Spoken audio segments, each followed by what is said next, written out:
Hello, everybody. Welcome to Game 8 of the Playotic Weekend. I'm Shorty Round. That's what I am known as by the few people who watch me. And again, I'm super excited to be here running the closeout game for Saturday. Thank you to everybody who has taken part. Some amazing games out there. And again, to everyone who's donated to this incredible cause, I cannot thank you enough. As a kid who was in and out of the hospital myself quite a bit when I was younger, I can tell you it does make an incredible difference of what we're doing here. So again, I'm super excited to be here, and I'm super excited to be here for my third year, which is awesome. And again, I can't thank Playotic enough for putting this on here. But enough about me and all that kind of stuff here. We have a game to get to, and we have amazing players that I want to go around and introduce. So again, we will start with the person to my right of the screen here. So we'll go with Daniel. Would you mind go ahead and introduce yourself? Hello, everyone. My name's Daniel, also known as Daniel the DM. Across all corners of the internet, I'm so happy to be here with everyone playing a game of D&D for charity. I'm super, super excited. Today, I'm going to be playing an evocation wizard by the name of Anafi Starborn. Ooh, so super excited to be here and passing it off. Yeah, that was and I love the name. And again, Daniel ran a fantastic first game for Playotic here. Again, can't say that enough. It was great. So well done.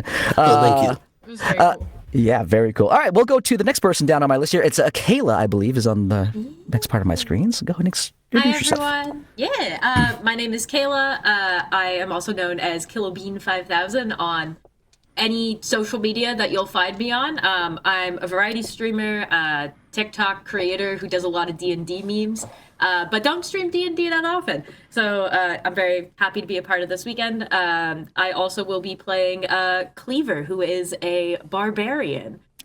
First time trying that out, so we're going to see how that goes. Excellent stuff. And then Marissa, go ahead, introduce yourself. Hello, I'm Marissa Duran. I am a voice actor, and I was asked to be a part of this by my buddy Kaylee, who I get to play with tonight for the first time, so that's super exciting. Tonight, I am returning to my roots, and I'm playing a ranger, a drow ranger. So I'm going to be in the back line tearing things up. Excellent. Attack the back lines first is what I get from that. All right. I'm just kidding. Don't hurt my friend. I'm going to owlbear you. That's true. That's true. We go to Sky next. Hi, everybody. I am Sky. You can find me everywhere at Sky Bunny, TTV. I will be playing Isabel tonight, our local cleric, who's here to make sure everybody's alive at the end of the day. Take out cleric first. Got it. That's what we need to do. It's a smart plan. Write that down. I mean, I think these are just my DM notes. You guys can ignore that. All right, very good. And then, last but not least, the Playotic executive editor. Go ahead and introduce yourself. Hi, I'm Kaylee. Kaylee plays everywhere, most everywhere. I mainly edit videos for Playotic and a few other people as well, but mainly a video editor behind the scenes. So if I seem awkward, it's because I am. I came up with a brilliant name called Druid. You'll never guess what she's playing. Never.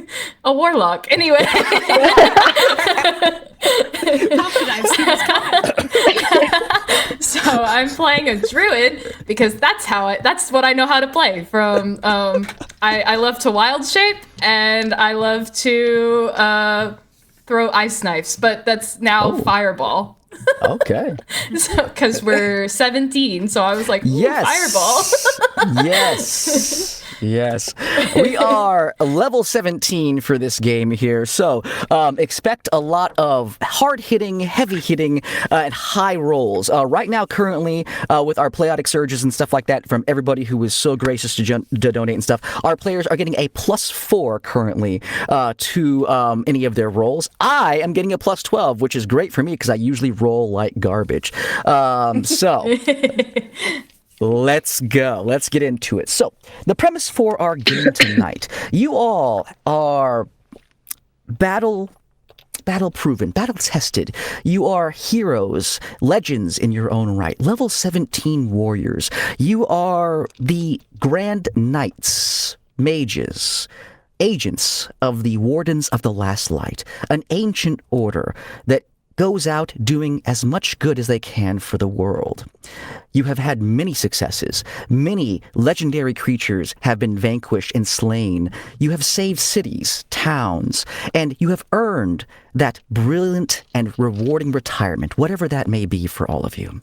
You guys find yourself in the Citadel Tower of the Wardens, where a going-away party, a retirement party, has been hosted by your benevolent leader, who is also looking to retire with you guys here. She has been a guiding light and a beacon for you, even though she is insanely powerful and, quite honestly, potentially, someone who was on her path to deityship herself. She is that powerful. Adelia, the mistress of death, as she is known by those enemies who fear her. A woman who is tall, very gothic in terms of her outward appearance, wears the black and these golden colors of the Wardens of the Last Light. Shock white kind of like complexion with the most obsidian black hair possible, white eyes, and a shock of color to her lips, which is a little off-putting, but at the same time, it adds to her visage. You see her standing before the entirety of the Wardens. Most of your order is here to celebrate you and your achievements. There is servants wandering around, again, carrying floating different trays. So instead of one tray, they have like 4 or 5 that are circling around them with different drinks, beverages, foods, things that are, again, meant for, again, frivolity and all that kind of stuff here. You are inundated and surrounded by your peers, several of which, the younger ones, are coming up to you and again thanking you for your contributions and asking for last-minute advice. You guys are the ones who set the tone for the Wardens, and they are again asking, what do you think I should do here? How should I get a promotion here? All that kind of stuff. So, this is where we start with you guys at this party. We'll start here. What are you guys doing at this party here? What would your characters be doing? Let's start with Sky. Sky, what would your character be doing at this party? Isabel would be standing near the refreshments just to make sure that everybody gets one each at least, because she's making sure that everybody's okay. Absolutely. As you're doing this here, you see a couple of the younger Wardens, some of the first tier rank ones. They're over by the punch bowl. You can see them kind of reaching into their pockets to spike it slightly. You can just kind of see them. Would you allow them to do this here and add a little bit more fun to the punch bowl, or no? Yeah, she would. Okay. All right. Not a regular I'm a cool mom. I'm a cool mom. mom. One of them sees you and is like, they lock eyes, like. I give a little nod, yeah. The bowl of punch starts to smoke at this point here. It starts to steam legitimately from that. As Sky's doing this here, we'll go to Daniel. What is is it Anathi? I forgot how to pronounce it. Anathi. So he is this astral elf, and he just dresses in the most low-key way possible. You wouldn't really expect it. He's got a poncho on, just a black poncho, some slacks, some sandals, and he doesn't walk. He rides around on a little magic carpet, and he has a pet owl with him. And he has dark skin, but it has purple undertones to them, and his freckles almost glisten with this gold glitter. And he just kind of goes around to the party, and anytime someone hands him a drink or they hand him any food, he just goes, "Oh, hello, my friend. Thank you. Here's a gift," and it'll just be 100 gold. Or it'll be something like, "This is my wagon. You can have it. I won't be needing it anymore. Here you go." You have a line of the younger Wardens behind you. Yes, just a line of them. I believe if you check inside of the chest in my home, which the door is open, there should be a holy avenger for you, young warrior. Go right ahead.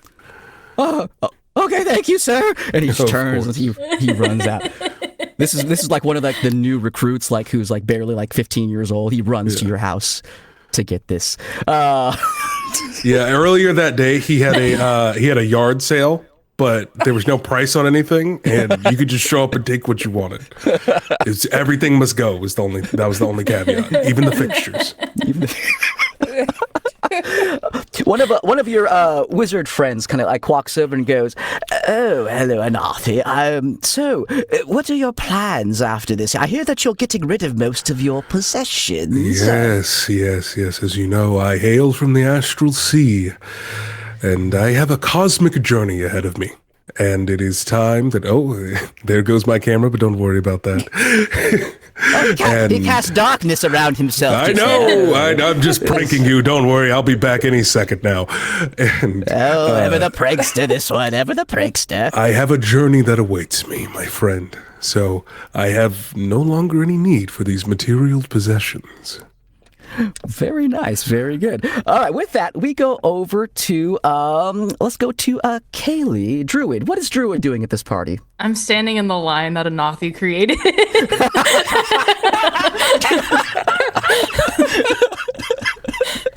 I have at least 3 drinks with me, 2 for me, 1 for him. Yeah, you eventually get to him. You see a darkness bubble surround him for a brief second, and then it disappears. I go, oh shit, oh god, where did he go? I don't know what's going on. There's wild magic in the air. It's been ridiculous. I don't know what's been happening lately. Is that for me? That is for you, so you hand you a drink. Oh, thank you. Much obliged. And I stand there for a second, and I wait.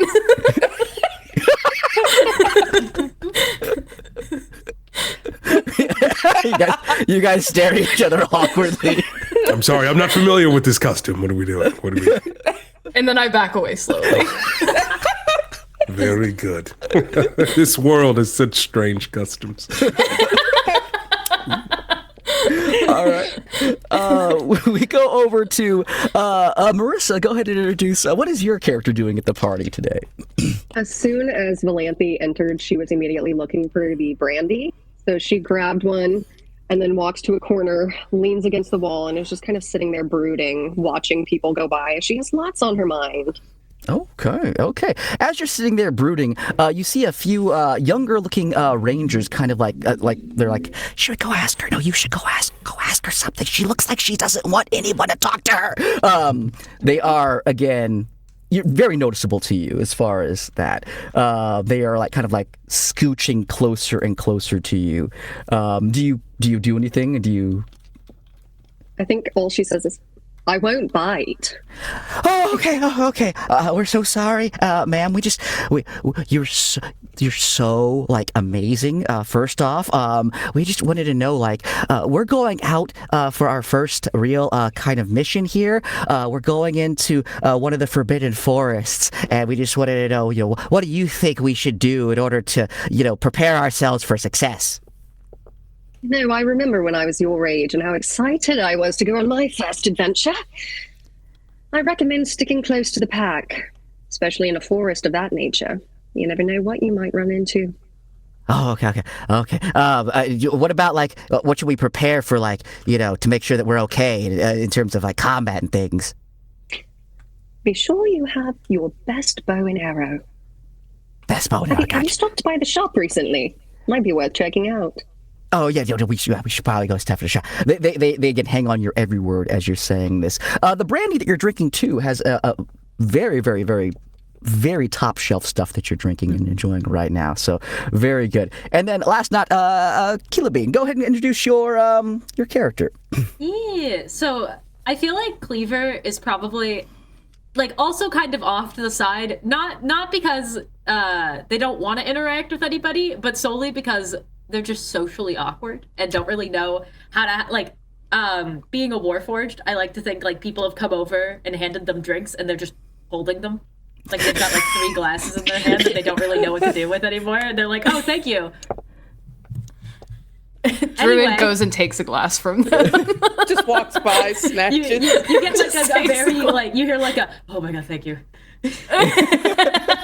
Just start that. I walk by, I take a glass, I stare at them for a second, and then I back away slowly. Thank you. I appreciate that. They kind of like flex their wrist a little, like, oh, it was getting so stiff.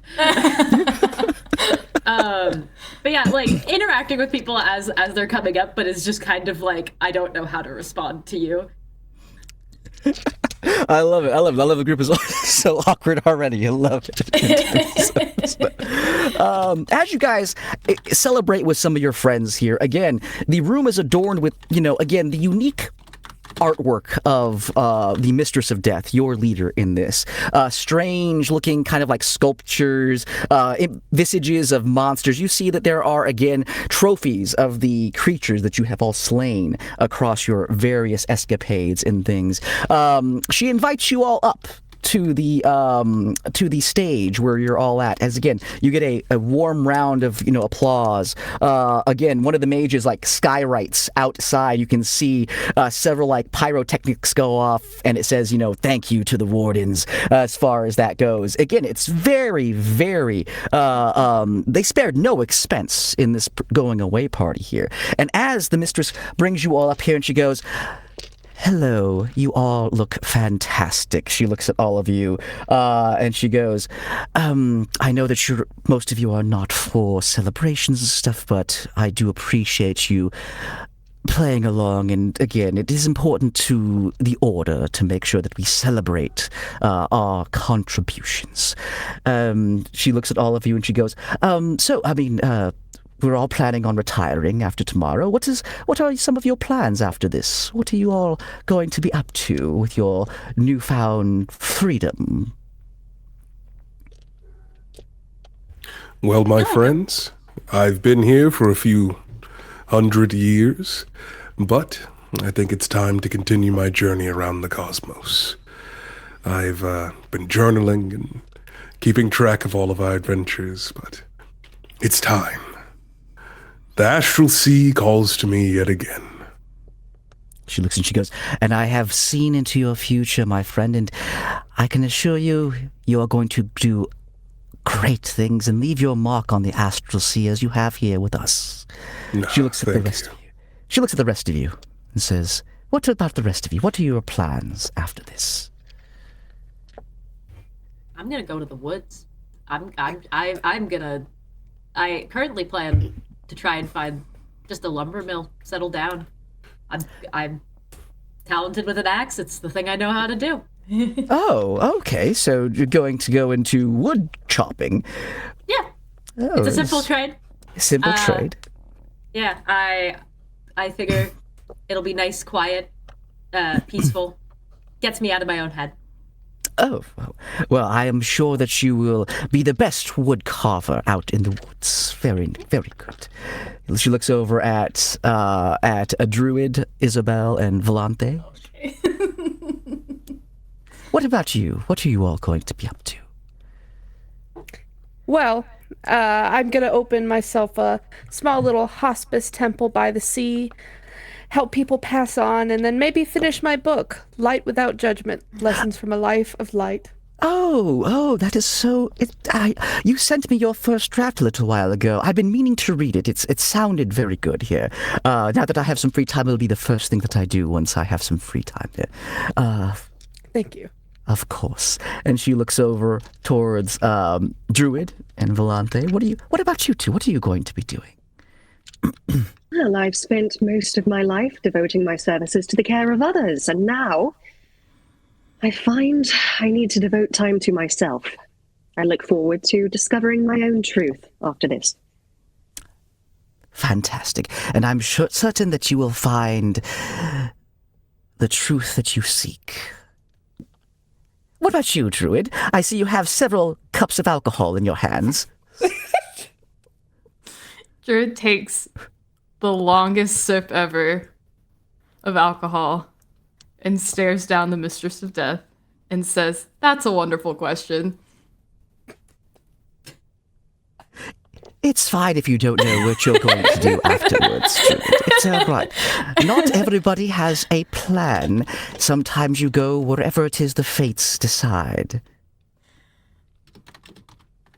She sits on the ground. Okay, well, all right. She looks at you. She goes, I will miss you most of all, Druid. I will miss you most of all. She smiles. With that, she goes, all right, let us go. And then the door opens up, and you see a older looking maybe potential wizard kind of like stumbling in here.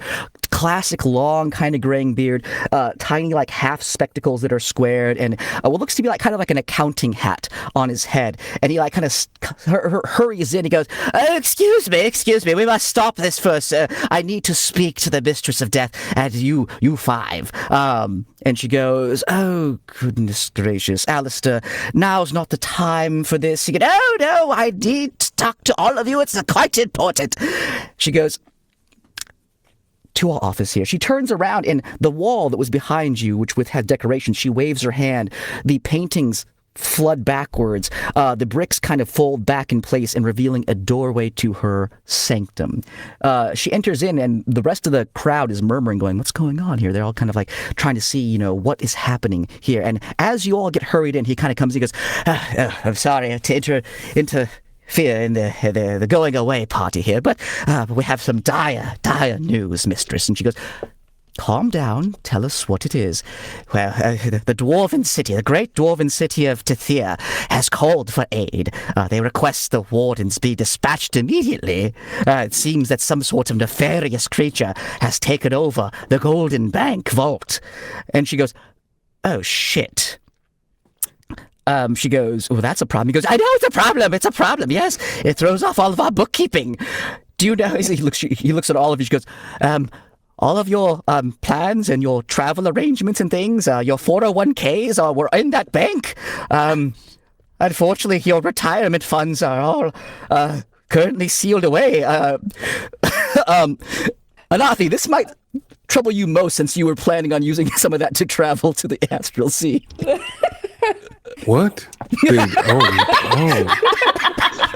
Well, I was just going to teleport there, but I mean, currency, tomato, some places you go to, they don't use gold. Friends, maybe this is a time for us to learn that we don't need money. Maybe we should all become hermits, cosmic hermits. Yes, that sounds fun. But we should try to save the people, though. That should be that. Yeah, that their should be a priority. 401ks, they might have put a lot of money into those. That is concerning. No, that's fair. I don't Close need to it. reality. Well, I mean, if you all are fine with going destitute, that's fine. But she looks at you, Asobol, and goes, but the down payment for the property that you were looking for was inside that bank as well. Are you? Oh my gosh.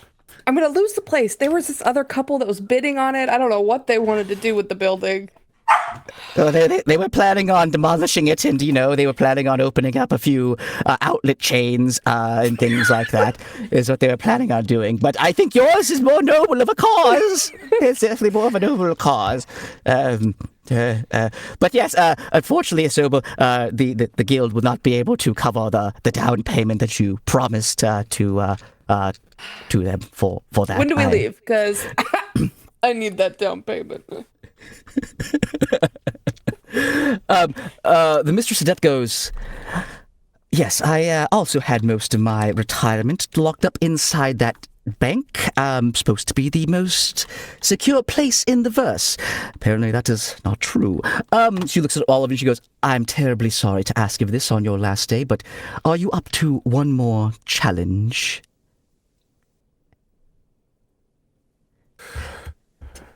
Well, I was going to leave at noon, It's fine. Everyone seems a bit worried. I think we should go now. We can be done by noon. Well, it's like the You can be evening. done. You think we can be done by noon? We can be done by noon. You think we can I think we can be done. we get done by noon? It's faster. That'll be fun. They told us the rat problem would take like 3 days, and we got that done in 20 minutes. That's true. That's true. That is true. Mm-hmm. Yeah, I transform into a rat. They all followed me out. Exactly. All right, I think we got Nolan just dropping in here for an important update, maybe. Summer's here at Playotic Games, where we're doing our tabletop Extra Life Marathon, where Gup has just dropped $125 to Children's Miracle Network hospitals. That, of course, is going to bring us over $2,100 raised, which means all the party members gain plus 21 temporary HP. Hey! Congratulations, you're going to need it. Wait, what? What? Hello? Wait, there's gonna be My combat D4. in this show?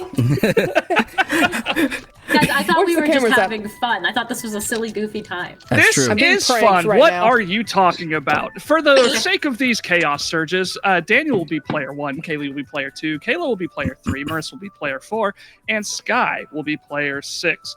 Well, starting off strong here with player 4, you are suddenly overcome with an irresistible urge to lift heavy objects, even when it might be inappropriate or impractical to do so. This compulsion lasts until you successfully lift something that the other players agree is sufficiently challenging, and you do so without any outside help. Player 2, please make a DC 20 Constitution saving throw. Oh. 13. Did you hear me? 13? 13. 13. With your plus 4? With my plus 4? Oh. 17. That's still under 20. Unfortunately, you suffer the effects of a cursed metamorphosis, transforming into a creature of your choice. You lose all of your Ooh. spells, abilities, and ability to Not communicate. my fireball! Not the fireball! Now, this part, I need you to honor system, plug your ears. Us? The or- effects of cursed metamorphosis last as soon as somebody compliments the animal, like, "Aw, how cute," or "Aw, they're so well behaved," or "Such a good girl." Once that happens, the metamorphosis ends. I don't like the faces y'all are making. Dog! You can put your ears back on. Yeah, we're safe What? now. Yeah, You're good. We're good. Just figure out what animal you want to be. Yeah. Player number 4. Ooh, this is unfortunate because you suffer damage vulnerability to the last damage type that you took. Unfortunately, since you haven't taken any damage, you take 4dx damage, which the X is your level. Player level. That's the one. So 4 Oh. times 17 damage, which is 43. I've done the math for you. Minus 43 hit points. Have fun with that one. Ugh. Okay, Thank I got goodness you. we got those temporary ones. Woo-hoo. Yeah, I got that. Absolutely. Yeah, exactly. Player 3, you're invisible for the next 10 minutes. Congratulations, you have greater invisibility. Hell yeah, this helps my social anxiety. This- Cleaver goes invisible and it's just like, oh, I'm spared. Finally, this one benefits everybody. Enemies encountered in today's session suffer -2 to their AC. Have Oh. fun. Okay. -2 to the AC. Let me write that down. All right. Enemies -2. and I'm an animal, AC. right? Yes, Yeah, what animal are you? Oh god. Should I be boring and just pick a dog? It's up to you. Whatever animal you, Wait, you whatever, can be- whatever you feel. Wait, you can be anything? Like a Can I dragon? be a dragon? You can be a dragon. Yeah, a little I am little now baby a- dragon, I'd say. Oh, I'm now a baby dragon. Yeah, I'd say a little. What color dragon are you? I'll be a purple dragon. Okay, yeah. As this happens, again, you guys are all trying to figure out how you're going to go there. And again, as Anathian, you guys are is going over his travel plans. He needs to be out here by 12. A random surge of magical energy fires from the Citadel Temple, and you see the mistress go, "Oh, damn it again. We'll get that fixed one day." And you all suffer different effects. Cleaver goes invisible. All of a sudden, Druid turns into a tiny purple dragon. One of you gets very sick for some reason and loses several health points. And yes, all these things happen. She goes, "Oh, well, that was fun. Okay, so shall I send you all off to the dwarven city of Tethia now?" Let's go. Yes. The voice comes from nowhere. I'm gonna pick up Druid and just slowly just start petting. All right. Fascinating. And then, Marissa, you're the one who has to lift something heavy, correct? Yes. Okay. I just want to make sure I got everyone's thing on here. Okay. All right. You have a strange desire to just do some hardcore weightlifting at this moment. All right. She walks over to the center of her sanctum, and again, she pulls out a talisman and she holds it over. It starts to glow with radiant, dark energy, and rising up from the center is a giant diorama of the plane of existence you are currently on. Like a globe, she kind of like spins it around, and she comes across a beautifully intricate diorama, 3D, that kind of like shapes into this particular table. And you can see it is a massive, vast underground city, brilliant dwarven architecture, stone pillars wrapped with runic carvings and things. And she goes, all right. And as she goes to summon you and teleport you all there, the city goes dark on the map. And she goes, well, that's never happened before. And as she looks at it, she goes, I can't get you to the bank as close as I can. I'm going to have to, looks like, send you to the outskirts of the city, and you'll have to find a way in. Something I'm sure you can all handle. Easy work. All right. Where's Cleaver? I'm here. Oh. I'm here. She reaches out. How tall is... Cleaver's like 7 feet tall. Okay, I was gonna say, how tall is Cleaver? They're just gonna connect a hand into like a high five. All right. Good. Are you all ready to go? Druid, I know that you like transforming into animals, but now is not the appropriate time, I don't think. All right, fine. You can be a little dragon. Yes. Oh, the roar is so cute. Does that count as a praise? I'm going to say it does. I think that's praise. I think that's praise. Yeah, with that, you pop back into Druid. On top of Like still holding you. Yeah, on top of his Well, hello, my friend. It looks like the wizard solves the problem again. I turned back into a baby dragon. But this time with Free will. fireball. This time with fire. Yeah, this time with free will. Doing it wrong again. and you can talk now too, which is great. So Sweet. you can actually talk now. She goes, all right. I'll plan for you. We'll plan to finish up your celebration when you get back. She yells outside. We're taking a quick pause from the celebration. Yes, we need to go save the world again. I know. Oh, just sky right out there that they'll be back in a few hours. And again, you hear like fireworks going off and things like that. She teleports you, and as you guys feel her magic swirl around you, something you're very familiar with as you have been working for this woman for many, many years. You feel, again, almost like you're being sucked through a straw, and you disappear. You travel through the arcane ley lines and wavelengths of this world, and you drop down into a darkened tunnel. You find yourselves on the outskirts of the city of Tethir. A massive tunnel is in front of you here, and off in the distance, you can see what looks to be the entrance to the city in this cave. It looks to be blocked off by some massive object, and you can see there are several what looks to be dwarves off in the distance, kind of like chit-chatting to themselves off towards there. What do you guys want to do?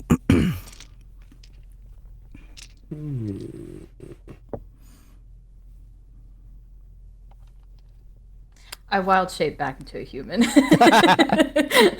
I feel like this is appropriate. I feel like we should start heading towards the city. Sure. I just really want to pick up one of those rocks. Or do we want to try talking to the dwarves over there and asking them what happened? I mean, we can. That would be good. Are you picking up one of the rocks, Volante? Yes. No, I don't speak. All right. There are several rocks here because there are several like mine carts that keep going in and out here. They have different types of slabs of rocks out there. There are big ones. There are small ones. What are you feeling like picking up? Let's do a big chunky one. Make a strength athletics check for me.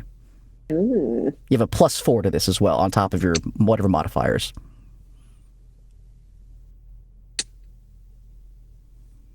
25. Oh, okay. Yeah, tell me, how does it look? What do you pick up? Oh, man. You know how in Shrek he's like, that's a boulder. That's a nice boulder. That's what it looks like a boulder. That's what it looks like. That's right. You see one of like the doors passing by, goes, that is a nice boulder right there. It is. All right. As you're picking it up here. Does the group agree? Is that heavy enough, or do we think we're not impressed with this? I mean, you guys are level 17th, and Volante has done some impressive things in the past. What do you think? I'm somewhat impressed, but I also think the dwarf being impressed is maybe swaying that. Yeah. Oh, okay. Yeah. They do no stones. They do no stones. It seems like we're seeing an S. I'm going to say it's not enough yet, Volante. So you still going to have to keep. You still have a desire to pick up more at this point. But you guys, yes. Who is going to approach the dwarves? I think that's what everyone said you wanted to do. Approach the dwarves outside this massive obstruction. We're gonna go talk to people. Yeah. Who's talking? Who's wanting to talk? What do you guys say? Not it. Our wizard friend. Can.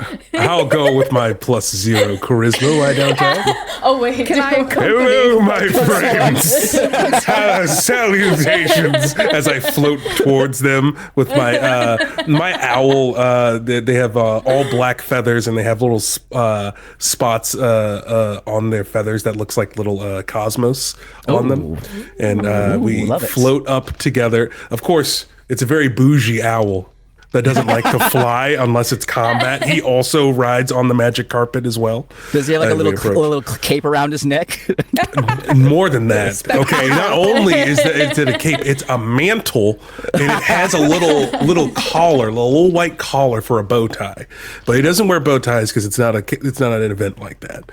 Regardless, we approach him and say, "Hello, my friend. Would you mind pointing us in the direction of the town that is possibly under siege?" The dwarf looks up to you again.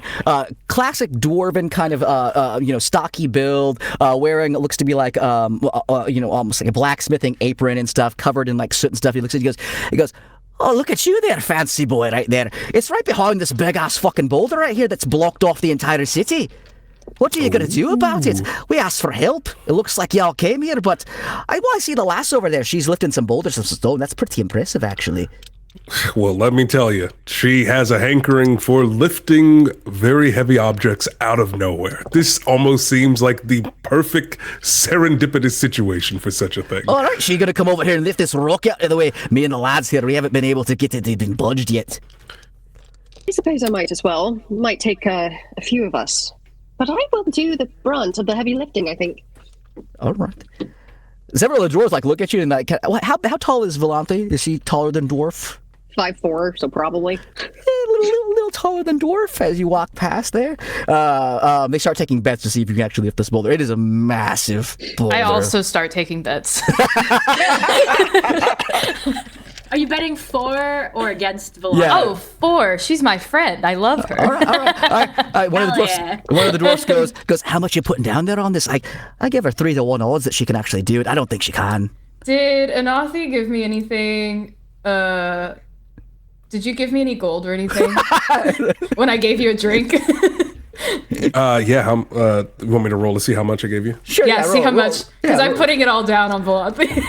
I gave you 600 gold. I put 600 gold down. All right. Well, they look at it and they go, "Oh, they got some deep pockets here. These ones are right fun bastards. They are." All right. So, yes, the entire entrance. So it's Volante. As you get closer to the boulder, you're like, "Oh, that's a big boulder." It is legitimately, the entryway is big enough for mine carts, for carriages, for wagons. It's about 12 feet tall by about 15 feet wide, and there is a massive block inside of it in terms of this. And they go, it's really weird here. We were just doing our own business, and then all of a sudden we heard some shaking in the ground, and then all of a sudden this big ass rock just flew in and just blocked off and sealed the path. We heard some people on the other side, but we couldn't really talk to them. I don't know if they're over there trying to dig through or not, but yeah, it's quite something.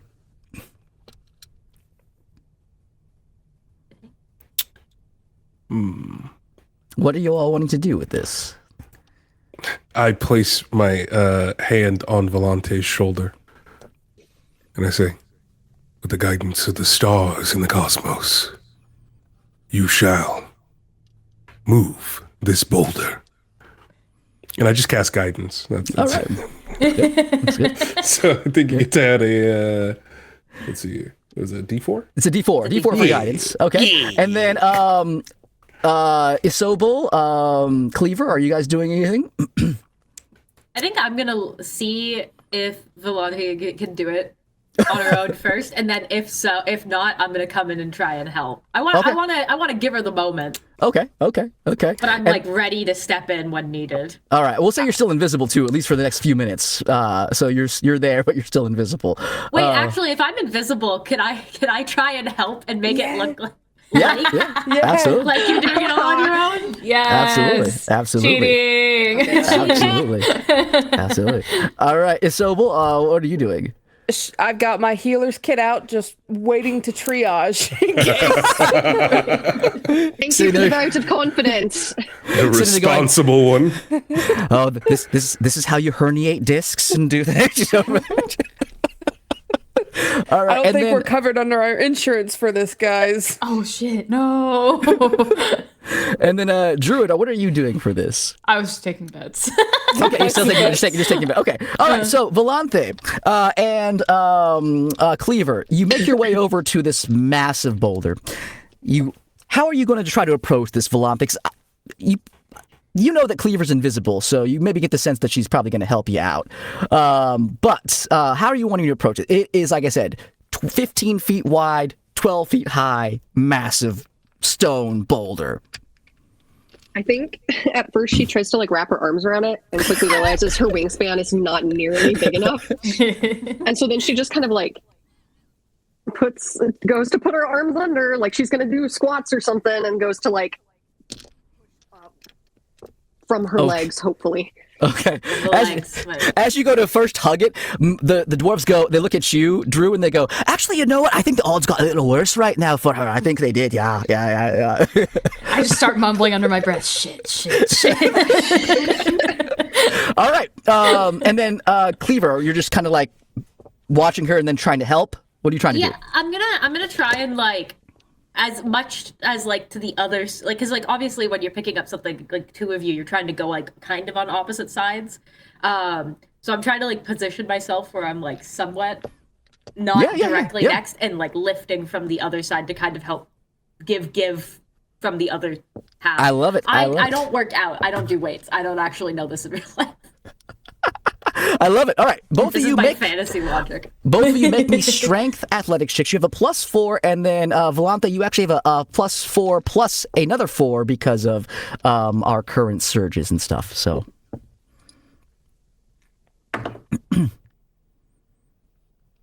I got a 23.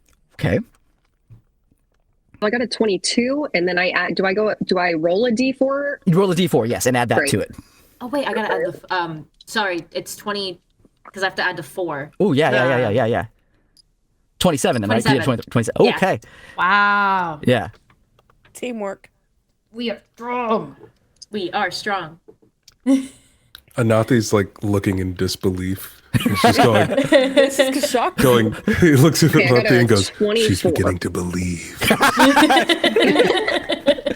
All right. So yeah, you guys tell me, how does this look? What does it look like? What? 'Cause all we can see is Volante for the most part. We can't see Cleaver because she's invisible. So Volante, how does this look?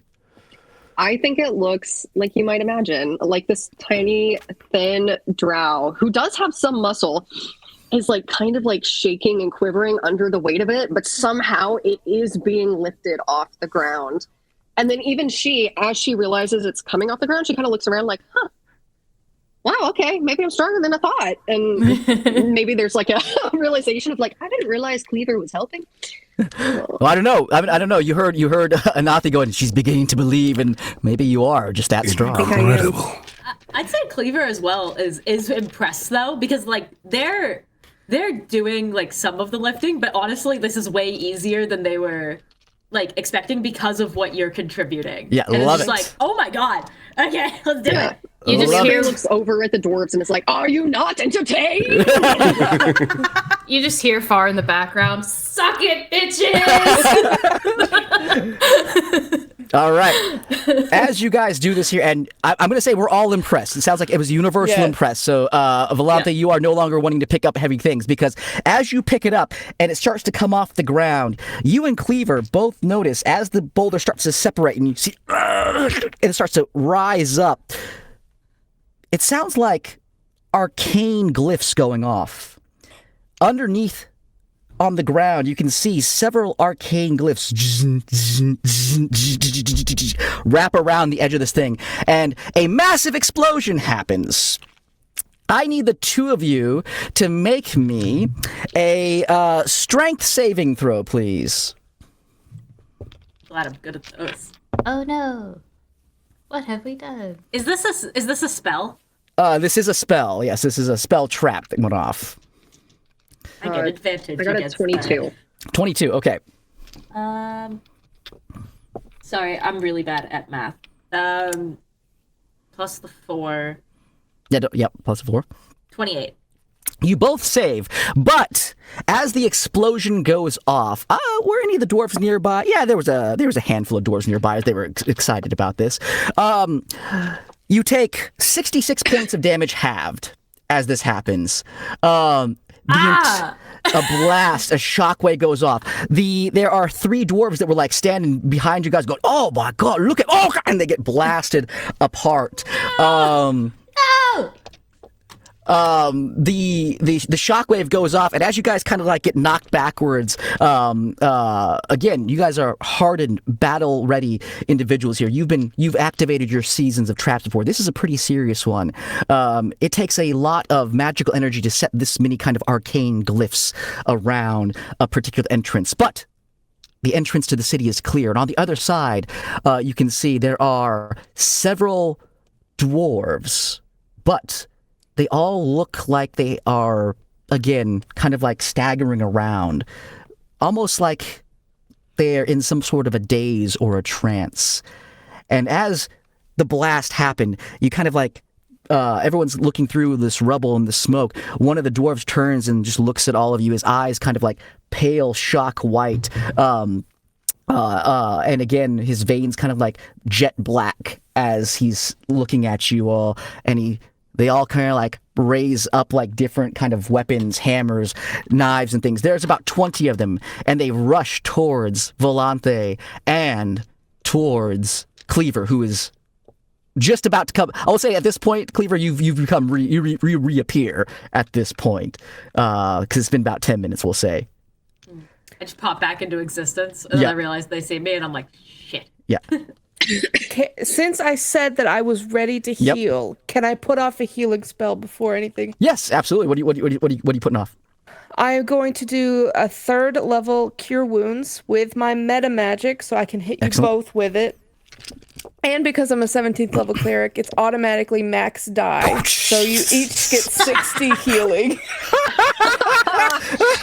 Damn. I didn't even take that much damage, okay? You get 60. You get 60. Level 17. But as Isobel does this here, there are about 20 dwarves that are rushing towards you guys with weapons drawn. They're kind of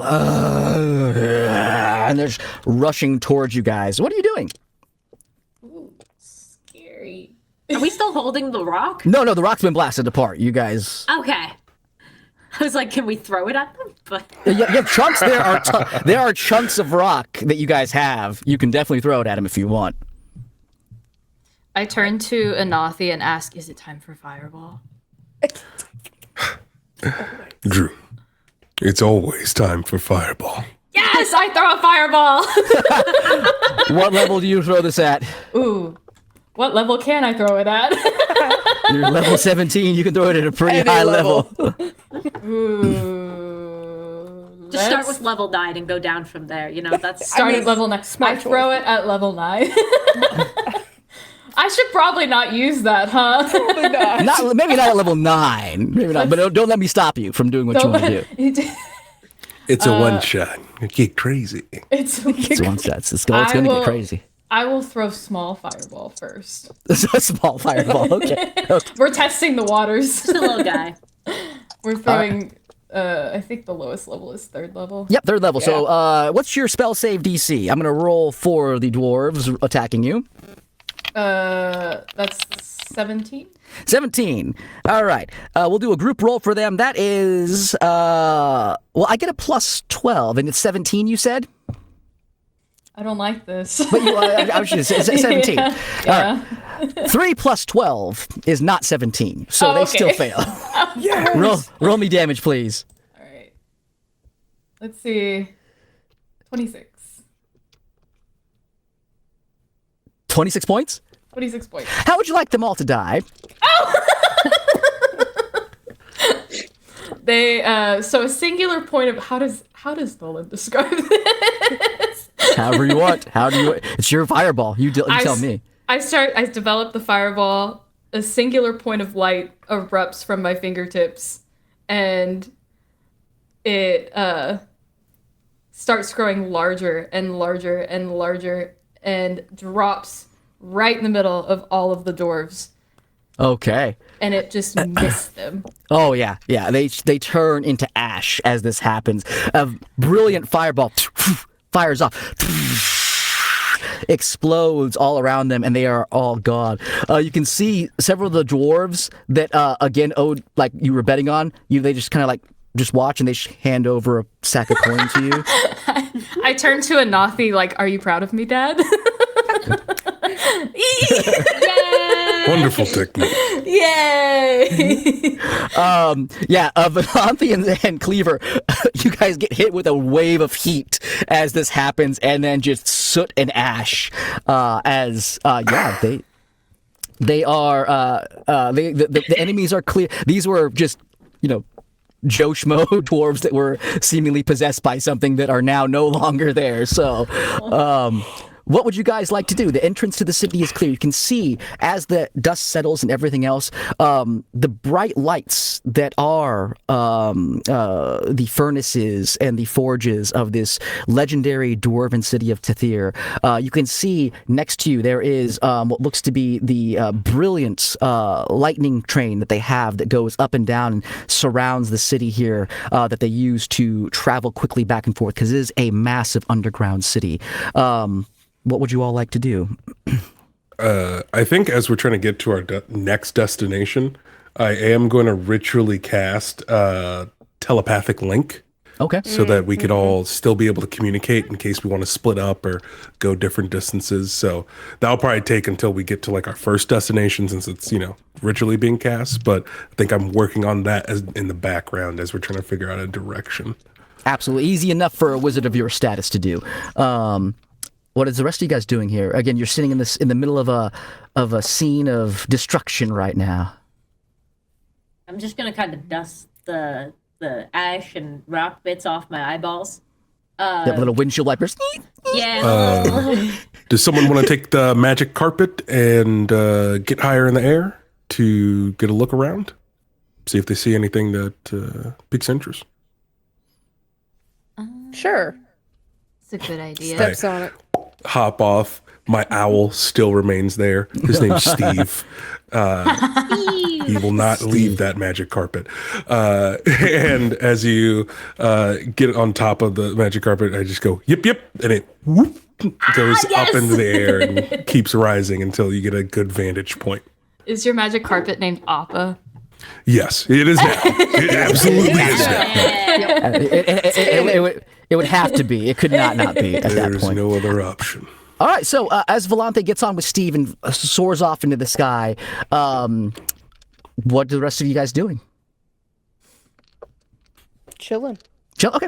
All right, Volante. Yeah, I feel like just vibing. So again, you guys are in an underground city. It's in a massive clearing that they've hollowed out. So there is room to fly up here to see things. But again, you can see as you get, depending on how high you want to go, you do see that there are like stalagmites or is it stalactites that come down from the ceiling. I forget which one it is. Those ones come down from the ceiling. And again, you can see veins of gold and ore kind of flowing through the tops of it here, things that they have channeled out.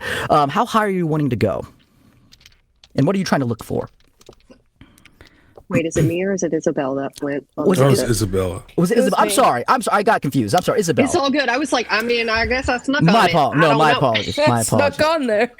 My Um, apologies. My apologies. As high as I can go without being hit by something. Hit by the ceiling. Yeah. Okay. All right. As you fly higher and higher, I need you to make me a dex saving throw, please. Oh no! Uh-oh. And Okay. I need Steve to make one too, because Steve's still on the No, phone. Steve! Steve!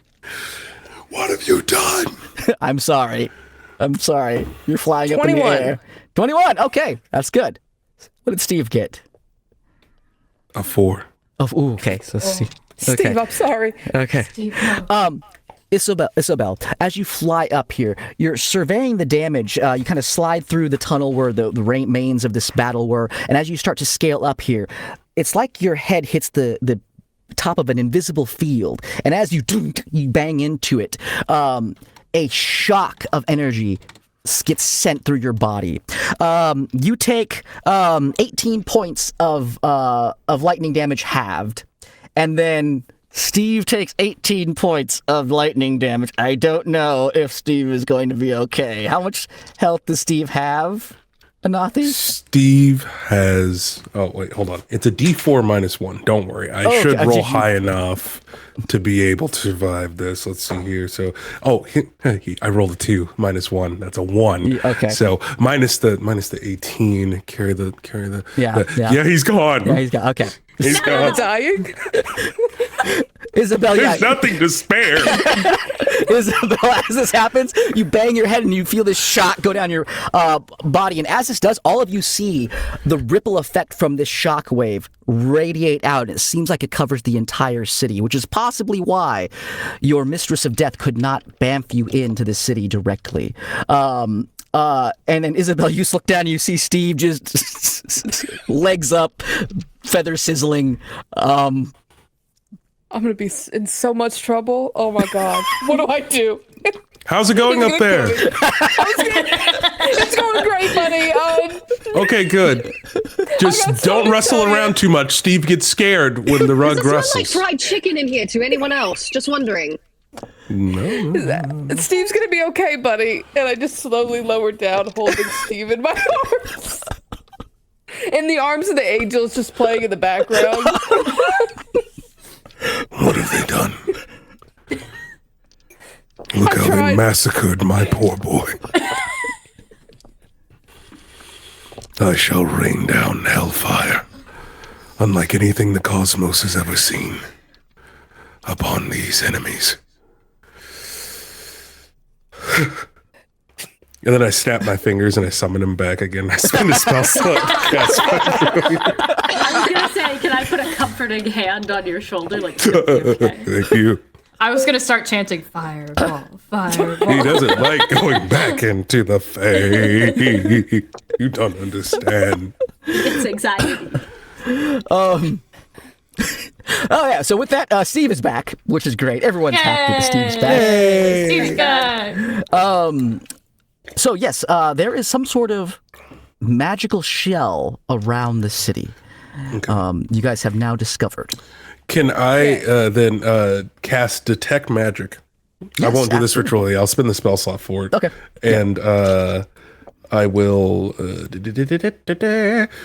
like to use that in an accompanying investigation check to try to find any Oh, yeah, sources yeah. of magic and follow the ley lines, the absolutely. connections.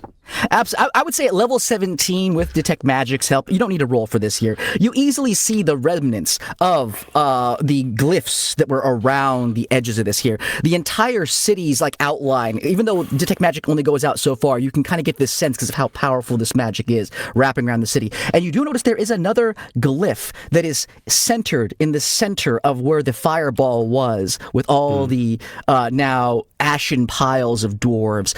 It doesn't look like it is a harmful spell, but it is something. It's a mark of whoever did this. You can see sitting there in the middle of this ash heap. Yeah, I summon spectral goggles with like extenders on it, like night vision, and then just like zooming in and out. I'm like, yeah, right there. You see that? Oh wait, no, y'all can't. Okay. Anyways, just look left right there. Yeah. This want me to place dispel is. That'd be lovely. This place is booby trapped to hell and back. Dispel magic on it. What level are you casting Dispel Magic at? I am going to do it at 4th level. Okay. Roll me a check for that, please. So What a do you D20, want? add your spell modifier. Okay. That is a dirty 20.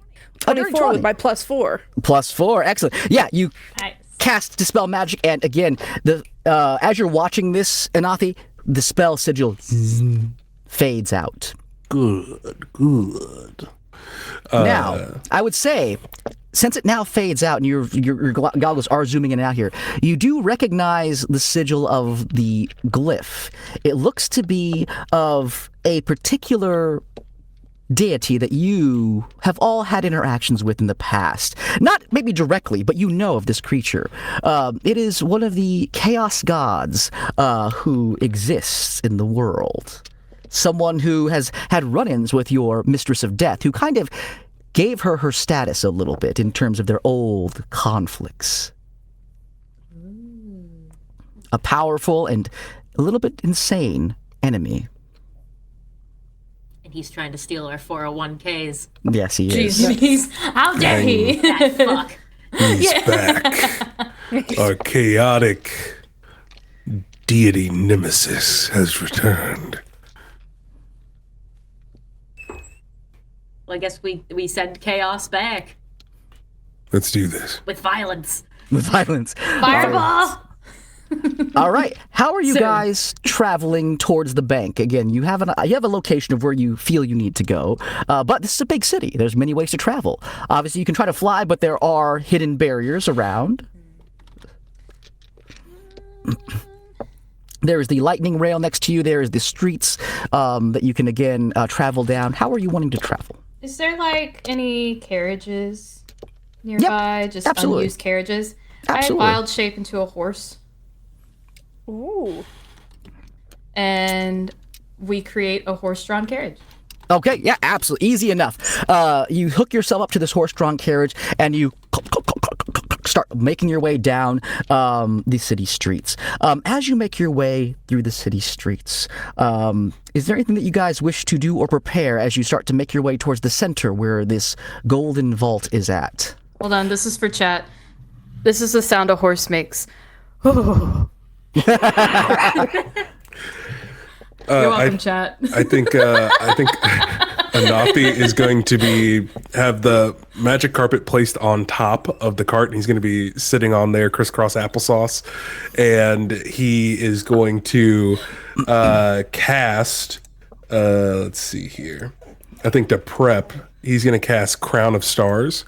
Oh, okay. So he just kind of claps his hands together, and then a little galaxy appears just before in his hands, and then some of the stars begin to glow brighter and brighter, and then he just kind of plucks 7 of them out of there, and then the galaxy dissipates, and then he beads the stars around as a little crown, and they just float above his head.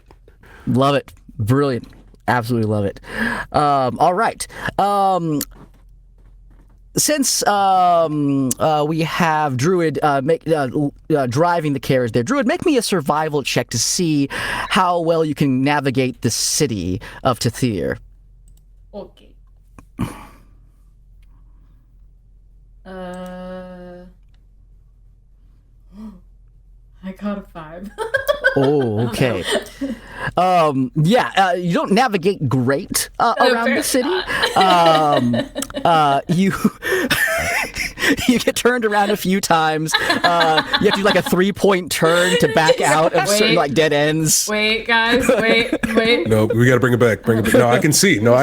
I'm on the outside. I can see. You got to bring it back. No, then Hold to the on. left. Hold Turn on, it. guys. Turn it. I'm just making horse noises the entire time. My right. Now you're right. Oh, so that right. That right? Yeah. There you go. You guys, you all hear like the wooden planks scraping against the side of a building as she turns the corner too tightly. Unfortunately, Much better when I'm not dragging people. Unfortunately, though, with a 5, you turn into a corner and you can see there are several dwarven individuals that are like already like on the ground, and there is a horribly hideous figure wearing gaudy kind of like purple robes, and he's just like the master will be pleased with me on that. He turns around. Oh, more for me. Excellent. He is about 8 feet tall, has hideous looking kind of like wings that pop out around his body. He is large and kind of like almost very blubberous in terms of his skin and things, and he has a cane on his hand that he's kind of like leaning against, and he goes, the master is going to be extremely happy. And his eyes, very beady and red, look at you and goes, and you're members of the Wardens. Oh, that is a good day for me. And he is going to fire something at you. I need you all my friend. to make me a DC 19 intelligence saving throw. Okay. Is it a spell? It is a ability that he has, so not a spell. Yes. Again, I'm only asking because I get No, I get no, absolutely no. So I'm Always like, ask. Always ask. anything I can get, especially Always for ask. intelligence. 19. 19. Okay, 19 on the 7. die. 19. What did you get? I'm sorry, Cleaver. 7. 7. Okay, Volante. I got an 18, but then because of my ring of protection, I get a +1. So I think okay. it's 19. Okay. Oh, we Druid? get to add +4 to these? +4 to those Yes. as well. Yeah. Oh, then shoot. that's Okay, it's 23. Okay. Okay. Still an 11. That doesn't help. Yeah. Druid. I got a 6, so I got a 10. A 10. Okay. Druid. You suddenly forget what you were doing. You suddenly just kind of like stop and are like froze in place. Cleaver, same thing. Your mind goes blank.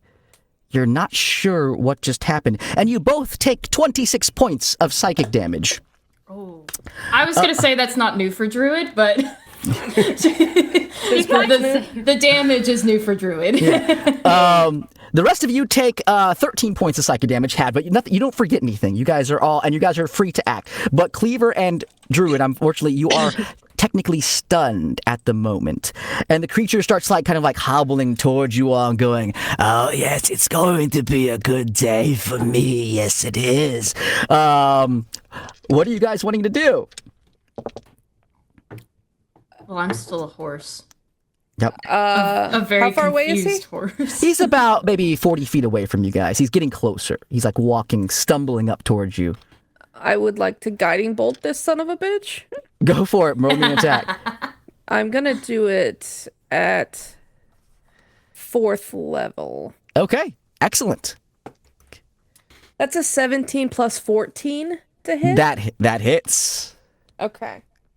I'd be concerned if it didn't. I'm just gonna roll that on here because that's too many d6s. That is 27 radiant damage. Ooh, okay. You hit him with this guiding bolt, and he's like, You can see like the singe marks on his blubber skin, kind of like ripple across his body. Anathi, Volante, is there anything you guys wish to do? Yes. I, still sitting on top of the carriage, I'll go, oh, well, that's not very nice. Let's see how you like it when someone tries to play in your mind. And I'll cast Tasha's Mind Whip.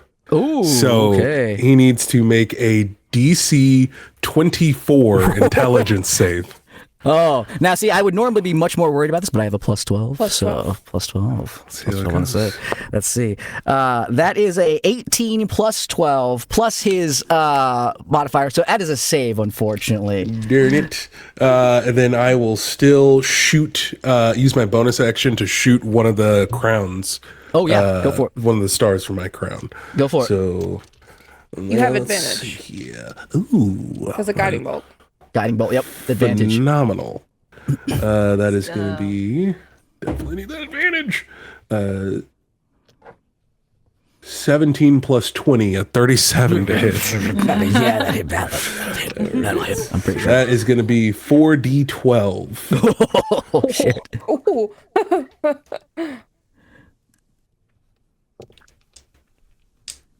Or get on in there. Rolled kind of low. It's okay though. That's going to be 19 points of radiant damage. Okay. Excellent. You pelt this creature with damage, and again, you can see the radiant damage searing his flesh. As this happens, that's bad. Hurts. Volante, what are you doing? I am going to use my 9 live Stealer hand crossbow Oh, okay. Yes. on this sucker. Okay.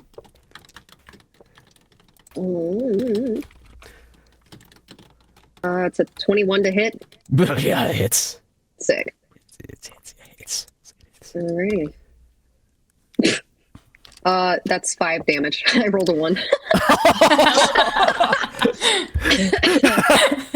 It fires. That counts. Yeah. It fires, and he sees it coming. He's like, and it hits. He's like, oh, that's not that bad, actually. DM, I have a question.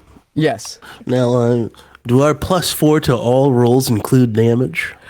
Oh, I forgot about that. Let's say yes, moving forward, they will all count towards damage as well. We didn't have that established yet, so moving forward, yes, they will all count towards damage. As this happens, we're going to roll for initiative, because again, you guys had a little bit of a weird surprise with him here, so roll for initiative, everybody, please. Are we still stunned? Yes, you are, and you'll be able to unstun on your beginning of your turn. Okay. I'll also be entirely transparent. This is my first time playing 2024 rules, so I'm like looking at what's. Me too. I'm still using. It's like a mix of 2024 art rules aren't that different from 2025 from 5e rules. Yeah, I'm so. rocking 2024 as well. It's a good time. Yeah, it's a good time. Dirty All right. 20. Dirty For 20 Isabel. for Isabel. Okay. All right. Anybody over 20 as well? Yes, I will got. be. Hold on. What'd you get, Anathi? 14 plus 7 plus 3. I got a 21. 21. And then what did we get, Cleaver? With a natural 20, Oh. that makes it 31. Jesus. Oh All my right. gosh. You go on the next combat encounter. Go ahead. You just skip to the next boss battle. Yes. Yeah. Or you can, yeah, so Cleaver's going twice in one round. So that's what's happening. All right. What did you get, Druid? I got an 18. 18. That's not bad. Still Druid. All right. And then Isabel, I'm sorry, you got a 20, you said, correct? Isabel? Yes, I did. Okay. And then what did you get, Marissa? A 12. A 12. All right. Got a 12. All right. Well, this creature actually did pretty well as well, but not better than Cleaver. Get him, Cleaver! Make me another intelligence saving throw, please. Shit. This is where the problem's gonna be. Let's say that. So it's a 5 minus 1 plus Oh, 4. you're still stunned, unfortunately. Until someone tries to help you or snap you out of it, you are just kind of like the They Tin just Man. start vibrating. Yeah. They want to go so bad. Unfortunately, that's all you can do on your turn because you are technically stunned. It is now the creature's turn. He looks at you and he goes, "Oh, my eyes, you are much heartier than these dwarves are. I need some help." And with that, he is going to reach his hand out and he is going to, almost like his fingernails fly off, and as they do, they shoot off into the sky, and you see 5 devils pop out, and they're flying above you right now. These 5 bearded devils looking down at the carriage. He is then going to use his... nope, he can't do that. I'm sorry, because he summoned something there. And we are going to have the devils now added to the initiatives. They're going to go last because they rolled horribly. All right, you're up, Anathi. Ooh, that changes everything. All right. Let's see here. How many devils are there? 5 bearded devils. 5 bearded devils. Okay, first thing that's going to happen, I am going to look down at Steve, and I say, "Go, wake up our teammate. And they're gonna head over to Cleaver and can they use the help action to slap them with their and then they're gonna walk back onto my carpet. Awesome. And then I'll say yip yip and raise up into the air to try to get at the air level that the devils are at. Yep. I will use enough. my bonus action to shoot down another star at this enemy down below who summoned them. Go for it. Cloak. Yeah, but you have advantage because you're high up, so it's a ranged spell attack. So you have advantage. If you insist, I'm not gonna say no. That was worse, so we'll stick with the first one. Never mind. Let's see here. That's 8 plus 16. I'm sure plus 8 plus 20. Yeah, that's gonna hit. Okay. So we will keep things moving, and we will roll on here. That is gonna be 25 to hit. Yeah. No, sorry, 25 points of radiant damage is what I meant to say. Okay. So yeah, as you hit it, like it smashes into his face, and as it does, you can see like almost like those slow motion shots where like a ball hits something, and you can see like the ripples of like its flesh peel away. You see it hit the top of this creature's head, and as it does, like the flesh tears away, and you can see what looks to be like something underneath. It looks to be maybe a dwarf underneath this, like. Surrounded by whatever blubberous kind of creature is now around it. And its skin starts to reform slightly over, but you did a significant amount of damage to him right there with that. Awesome. And then I will use my action to, I'll draw my rapier that's on my hip, have my spell book in hand, and he just goes full anime protagonist and just says, Steel Wind Strike. And I will use Steel Wind Strike to make an attack at going full Virgil and just turning into a beam of light and dashing and slashing at each of the devils in the sky. Go for it. Go for it. All right. That first one is going to be a 26 to hit. Yeah, that hits. Then a 28 to hit. That hits. 29 to hit. Keep going.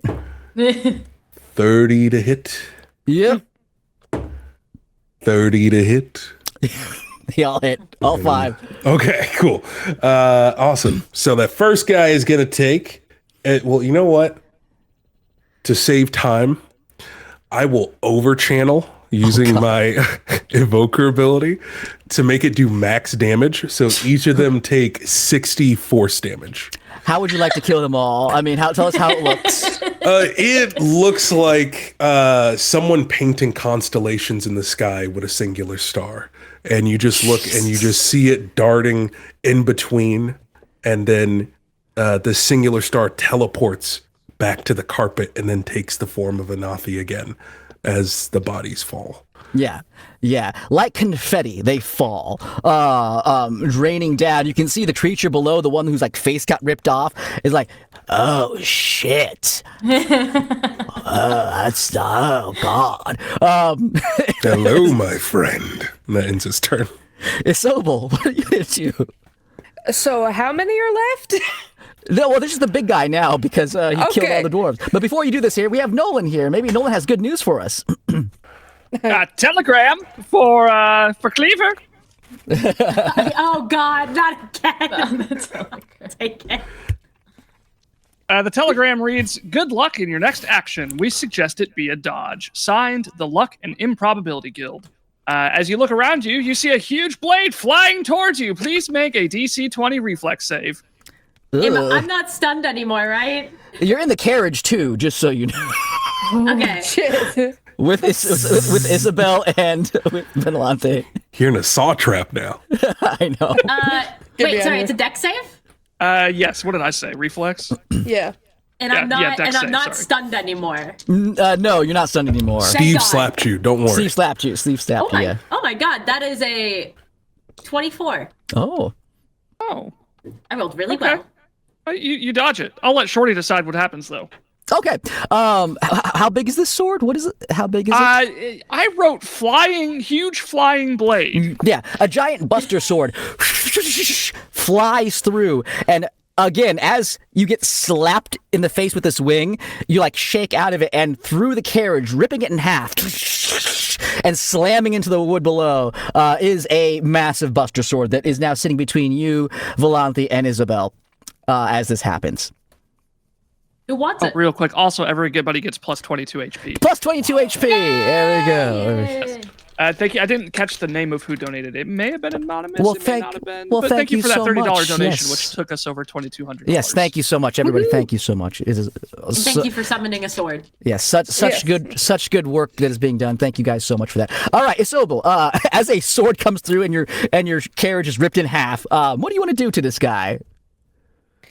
We'll deal with the carriage later. Jesus Christ. That's not my sword. I have no clue where that came from. I will do another guiding bolt at this guy. Go for it. Second level this time. Second level. Okay. All right.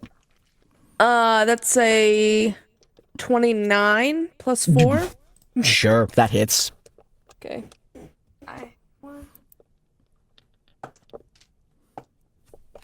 Okay, that is going to be 21 radiant. Jesus. Okay. Yeah, you fire off another one, and again, you smash him like right in his chest, and again, as it does, like the flesh peels off, and you can see like again there is like a body in there, like encapsulated in this weird fleshy creature. Still standing, but you've done a significant amount of damage to him. Anything else you want to do? Nope. All right, Druid, you're up. Try to unstun. Roll me an intelligence saving throw, please.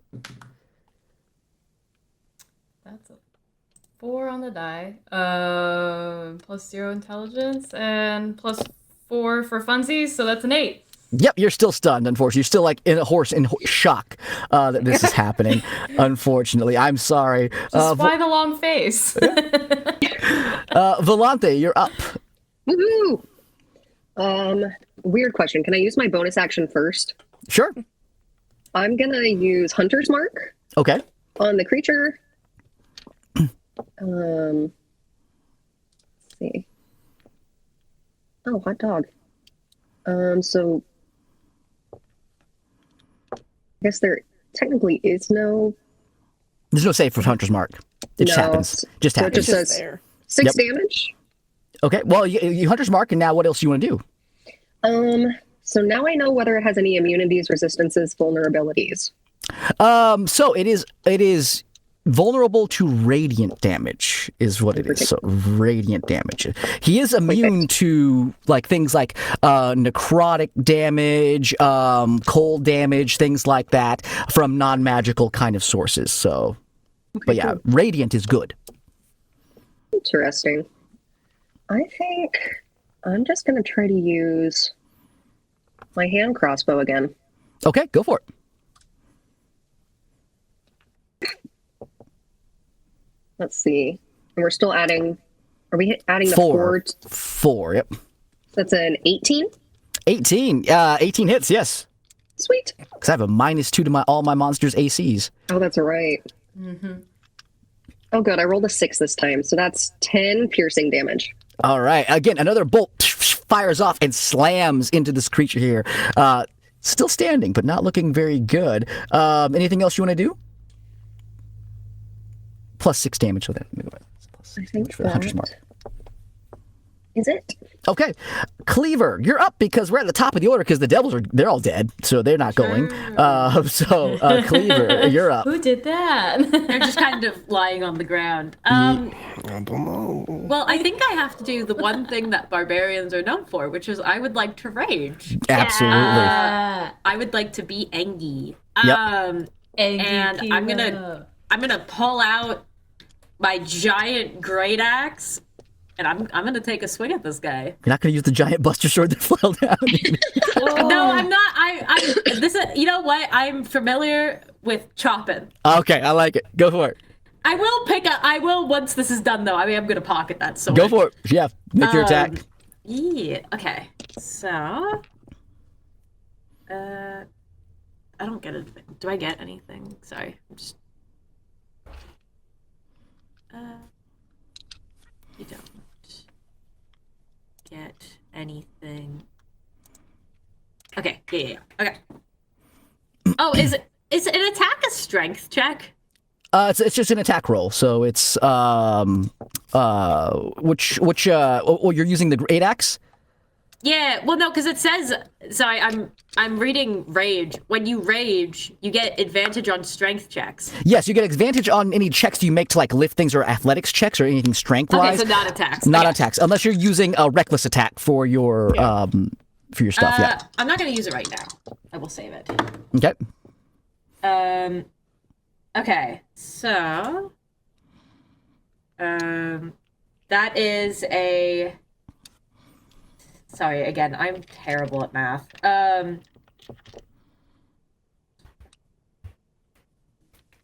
If it's over 16, you hit him. It is over 16. Then you hit him. Great. Make it easy. It was an 18 on the die. Okay, yeah. Then you hit him. Okay, so then I need a d12. The die we never really get to use. He is going to take 6 plus 12. Oh, because we're adding the 4. So Add 4, yeah. Add 4 to your damage rolls as well. Everybody add 4 to your damage rolls. Yeah. He takes 26 points of damage. How would you like to kill this creature?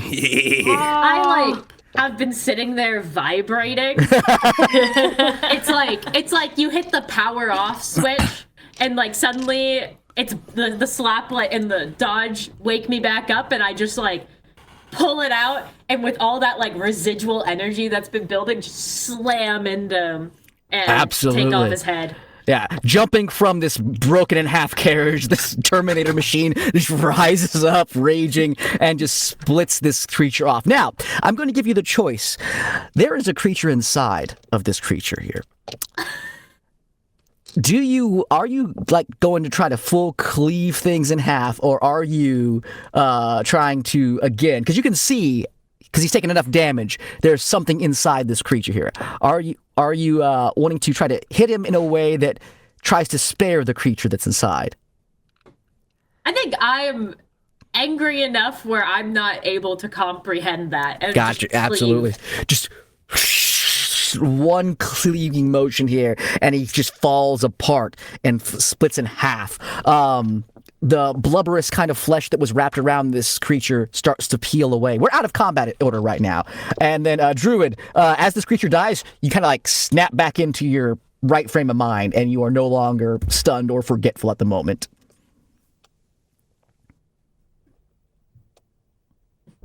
I'm back.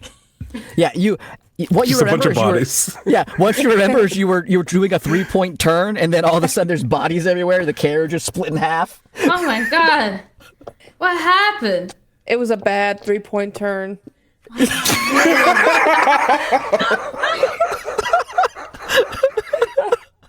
The insurance might not cover this. Yeah, it's Oh total. man. She starts. She transforms back into a human because she's so shocked by what just happened. So she's like back in herself, and she starts counting her gold that she won. And she's like, I don't know if this will cover it. It's fine. We'll leave our name and number, I guess. Right, yeah. So yes, there is the remains of this creature wrapped around, kind of like slowly melting off this other, what looks to be a dwarven individual that is now split in half, laying there. This dwarven individual looks to be well dressed. It doesn't look to be maybe a miner or someone who works inside of the forages or things like that here. But again, they are now laying there in the streets. Can I do an investigation check to see if he had anything on his persons? Sure, make an investigation check.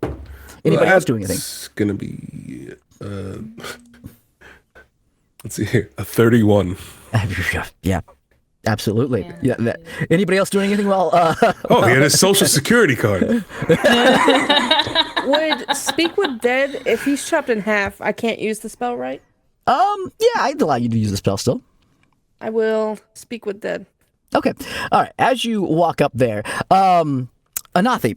Yeah, you do find like his social security card. You find his ID. He actually worked at the Golden Vault Bank. He actually was one of the, we'll say managers there. I forget what the actual term I used before, but we'll say he was one of the higher ranking ones in this particular bank. You find his name. He is Balric Goldsunder is his name. And again, he is a high-ranking member. You can see that his badge has like looks to be almost like a keystone, like that you would use to enter into a lock and stuff. So again, high-ranking members of the bank probably carry these around to get into maybe certain places within this city. Isobel, you walk over, and how does it look? How do you do your speak with dead? What is it like? It's not like a necromancy. It's just like this beautiful golden light just fills the body back up and brings it back from death. All right. So as you ask. Yeah. As you reach your hand out, you say your prayer to your deity and stuff. Ask for, again, this creature to be brought back so that you can ask it questions. It rises up and it looks over at you. What happened at the bank? Nothing good. Druid whispers in the back, well, that's specific. What specifically went bad at the bank? Oh, today we had many withdrawals that did not go through properly. Several of the currency exchanges went poorly. The markets in the astral sea are fluctuating. Oh, tell me about it. That's the worst. That killed me.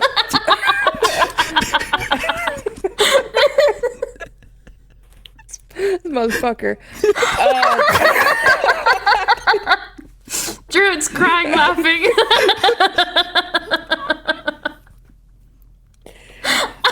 How did you end up inside this other guy's body?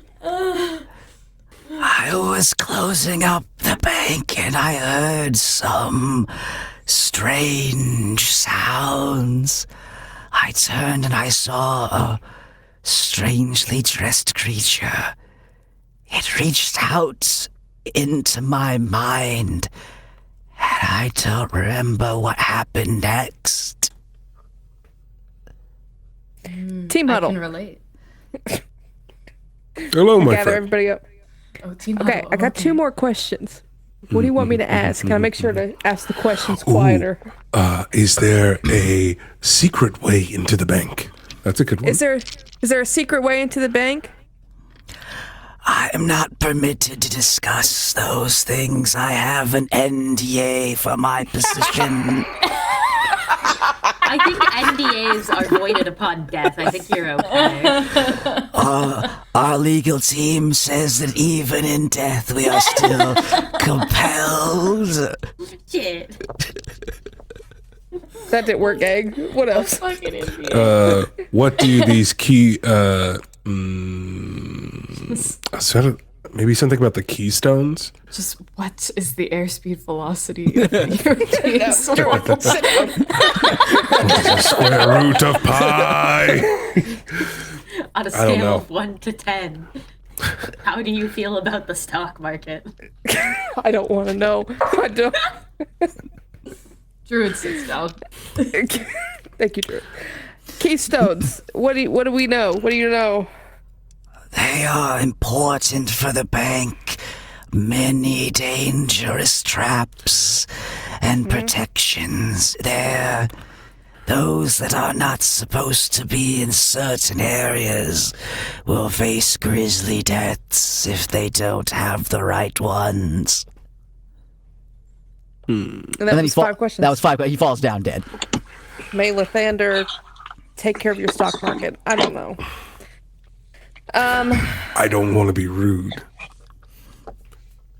but he did seem like kind of a dick before he was possessed. I'm just saying. I didn't want to be the first one to bring it up.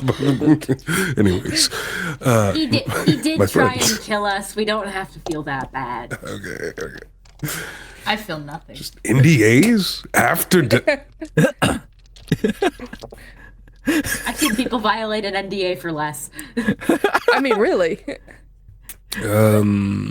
Maybe we should split up. Oh, A great secret idea. team tries to find a back entrance, maybe, while another team goes in with the keystone. They're like a front entrance. They're definitely going to be waiting for us. So is like, I know we're really focused on the bank for like the 401ks and stuff, but is that where like the majority of the magic is coming from? Like, is that where we're seeing the focal point in this city? Yeah, I would say yes. That's That is where. Yeah. Okay. I know. I just was double checking. Yeah. Absolutely. All right. So, are you guys just trying to might get right to the bank and then decide how you want to enter, or what are you guys wanting to do? How are you wanting to approach it? Volante, if you wanted to take a more stealthy approach or scout approach, I could turn you invisible and concentrate on it. Sure. He sprinkles what just looks like space dust over the top of your head, and then you just slowly fade out. Yep.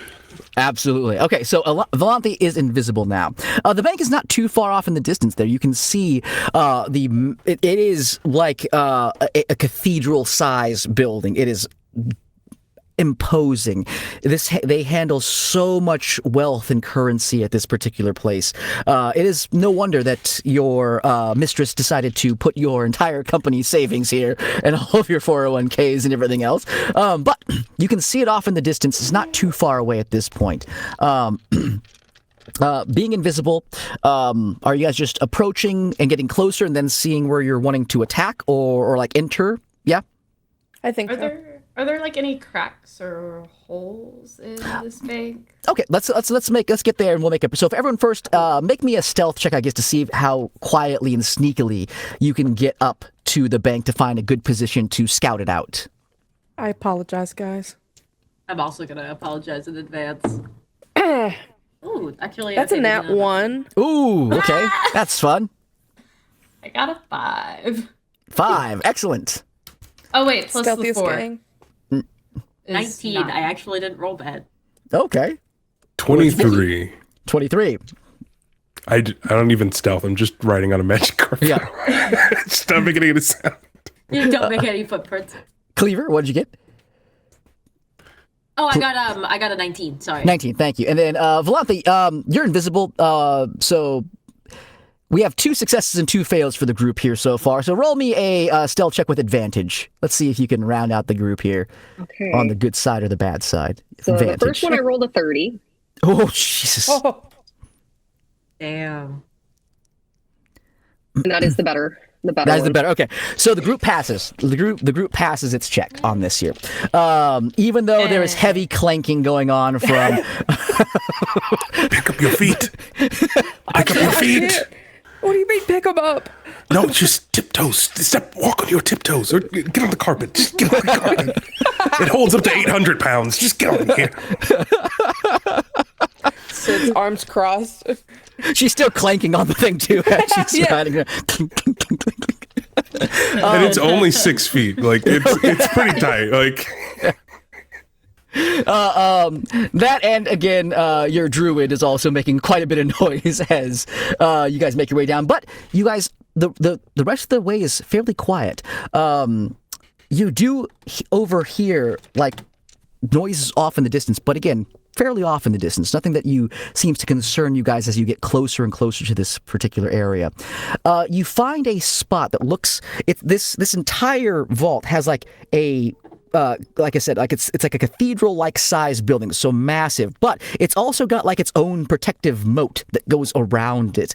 You can see that the bridge that is kind of let down to let people go back and forth into this grand golden entrance is currently retracted at the moment, and it is pulled backwards. Druid, you were looking for a crack or an entrance or something like that. Make me a perception check or investigation check, please. Perception is +9. Let's do that one. +9 +4 because you have your pluses. That Don't is forget a that. 29. Okay, with a 29, this place is built for security, but your keen eye does notice a few things. The water looks like it's heated. It's steamed as it's wrapping around there because you are in these underground like kind of vents. They have several furnaces going. Off to the side around the back, you can see there is a grate right behind where a lava flow is kind of pouring in to heat this water. It's very tight, but it is something that is overlooked and something you could possibly squeeze through that security maybe did not see. Normally, this place, if even the most skilled thief looking over it would not be able to see this particular flaw, but you see it with what you rolled. Aha, I'm better than a skilled thief. Okay, so there's a grate back there that you could enter, but there's lava. Mm-hmm. Oh no, the floor is lava.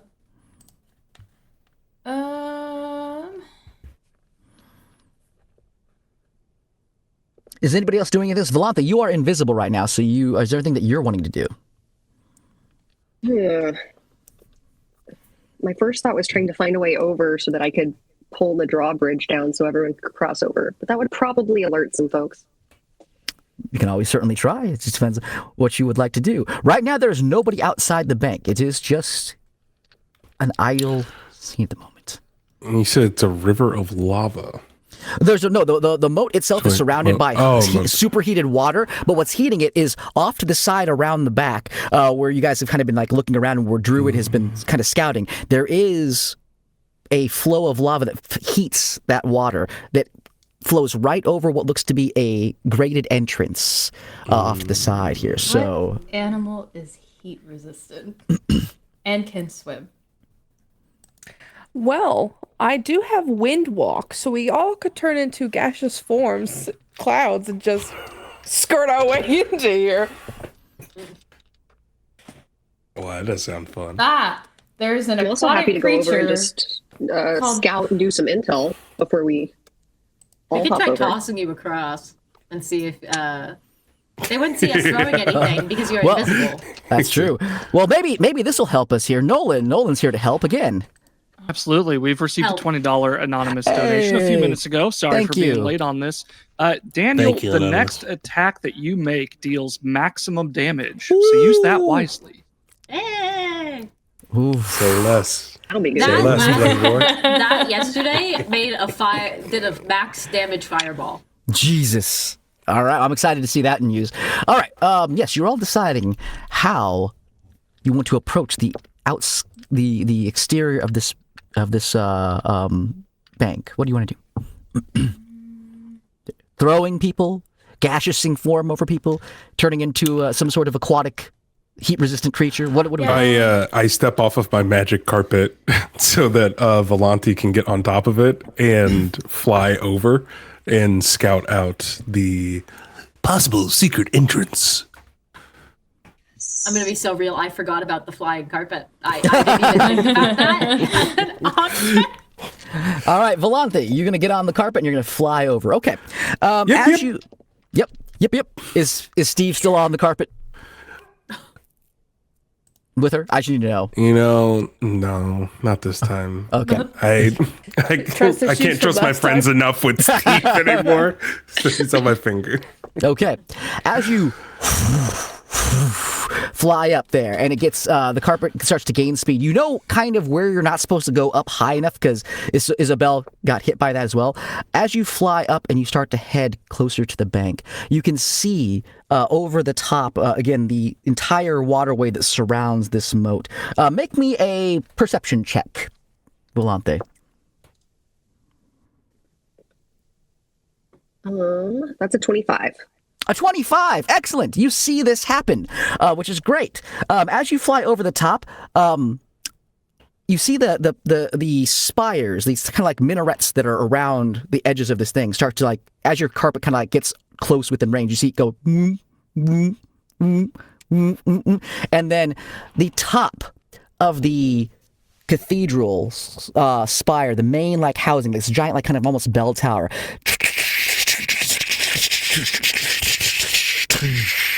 opens up, and you see bright gold wings fly out, and the head of a dragon just pop its head out.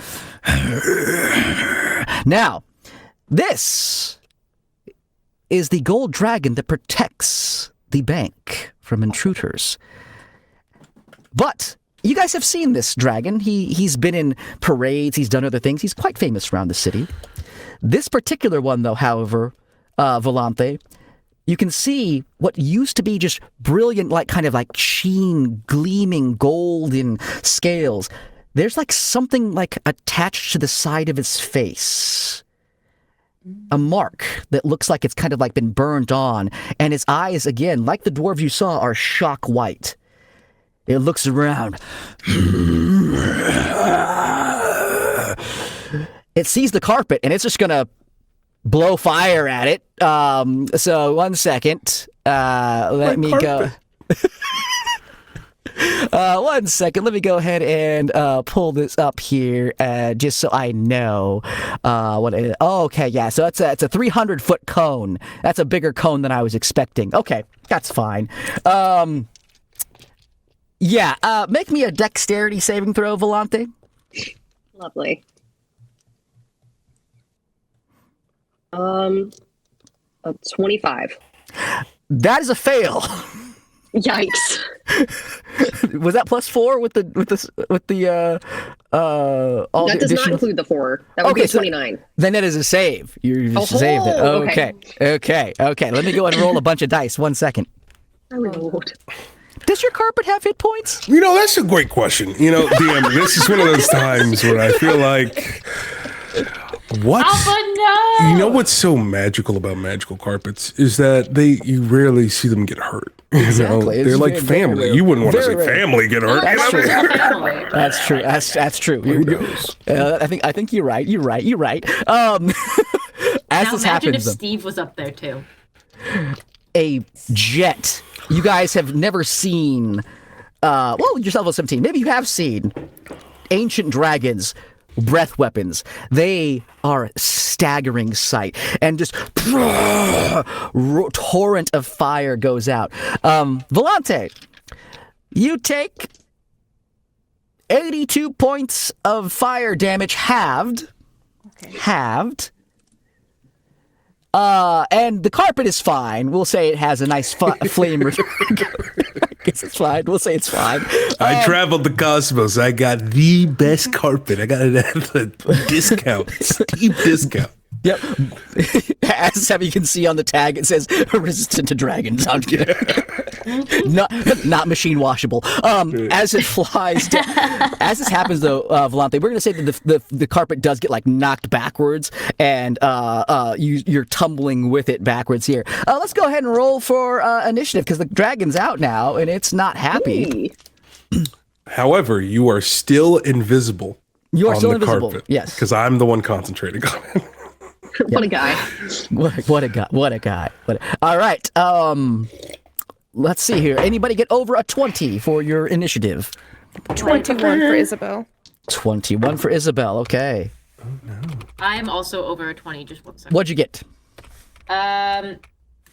Plus the 4. 30. Oh, okay. That's again very good. Plus the 4, I'd be 23. Okay, 23 for Volante. Is that correct? Correct. Okay, Volante. And then what did you get? Druid. 21. 21. What's your dex compared to Isabel? I think you're probably higher. I have Maybe. a +1 dex.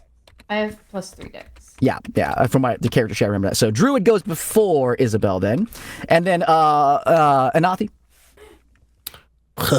I got a 15. Yeah. A 15. Okay. Everybody else was Anathi. in the 20s. Oh. Yeah. All right. All right. So this dragon, it starts to sniff around. It goes, and it's keying in on you all. It doesn't see you maybe yet, but Cleaver, you're up first. What would you like to do? You see a torrent, a 300-foot cone blaze of fire, and then this carpet tumbling backwards towards you guys. Can we see like we know Volante's still on that. She's invisible, so you would assume she's still on it, but you can't tell. Yeah, I guess because my brain is like we should try and catch her, but I won't be able to see where she's going.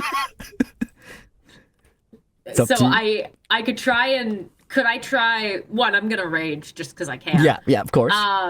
But can I try and like maneuver myself to be like close to the carpet so at the very least, if Volante is still conscious, could like land on me? Yeah. Like use me as like a mattress Yeah, almost. make I guess, an insight check to see if you can determine where you should be to catch this incoming fiery carpet. Oh, that's a good roll. I don't know what. I promise I am just rolling really No, well you're tonight. good. You're good. Because that is plus the 4 is a 27. Ooh, yeah. You. I need to use these dice more. Is Yeah, what I'm learning. like an NFL receiver or a baseball player in the outfield, you like position yourself perfectly, like waiting for this for this carpet to hit you. Very good. Anything else you want to do? I think that will because I guess I could. I'm probably not close enough to hold like an attack after. You can hold an attack action if you want to. You just have to let me know what the trigger is.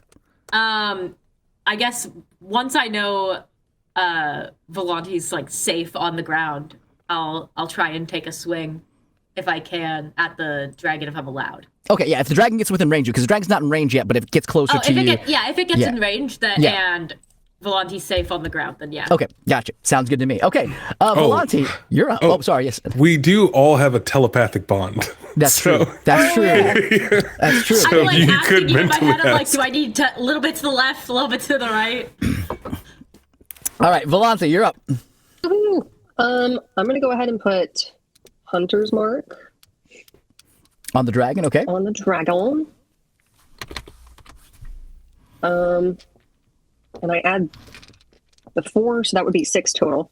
Okay. Do we know if it has immunities, resistances, or vulnerabilities? Ooh, you know that it's dragon. It's a dragon, and it is not easily hurt. It is immune to fire damage.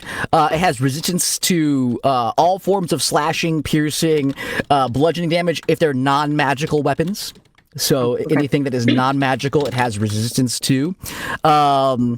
It has blind sight as well, so it can see very, very, very well. So yeah, it is a beefy creature. So not very many weaknesses, and it is immune to fire.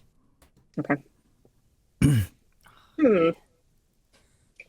Okay, I guess I'm... Again, you do notice there's something on its head, something that's different than what because you've seen this dragon before. Usually, gold dragons are very, very regal Yeah. and benevolent creatures. Something weird going on, guys. Okay, I guess I'm going to use my crossbow. Go for it. Might as well. It's gonna be a hard shot because you are like on a carpet that's like rocketing backwards.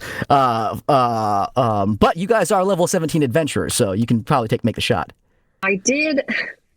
I rolled a nat 1, but if I add 12 to it, then it's 13. Yeah. You're tumbling around. The carpet's flailing around you. You fire it, and again, it just kind of goes wide. Though, unfortunately, does not hit the dragon. Anything else you want to do? No, I just want Okay. to land on the ground. It's the dragon's turn. Everyone's favorite, the dragon. I'm going to see if its breath weapon recharges. Please That say is no. a 6, so that is a recharge. Oh no. Excellent. Yeah, it is going to... Oh, should it use that instead?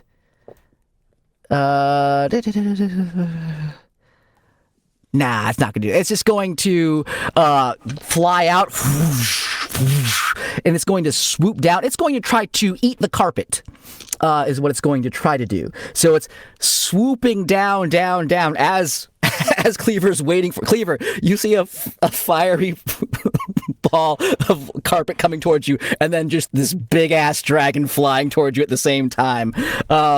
Does Cleaver change? No, I'm a little intimidated, but if anything, if it swallows me, then that's just I'm inside. I get free hits. Okay. All right. Free hits. It's going to make it's going to try to eat you. It's going to try to bite you, Volante. You can't see you, so it is just biting the carpet for the most part. But you're on the carpet, so I'm going to ask you to make me a dex save while he attacks. You're going to try to beat his bite. So go ahead, Volante, and make me a dex save, please. Are we adding the 4 to that as well? Yes, of course. That's a 33. That's a 33. All right. Well, the fun thing about having a plus 12 is that when you have a 33, usually that's unbeatable. But this gold dragon, as the bolt goes flying there, you just see it zoom in and just bites and just swallows the entirety of the carpet and Volante. But it swoops down and it lands right in front of you, Cleaver. It stops. There is a torrent of wind and debris that flies past you. You have your attack that you saved if it got within range of you, Cleaver, so you can hit it. Yay! But, Volante, you do take 41 points of bite damage as that happens, though. Okay. To hit, that is with the plus 4, that is a 30. That hits. I need to start using these dice more. These are dice I use for a character in a home game I'm in, and they never roll this way. Okay, damage. I know what I'm doing.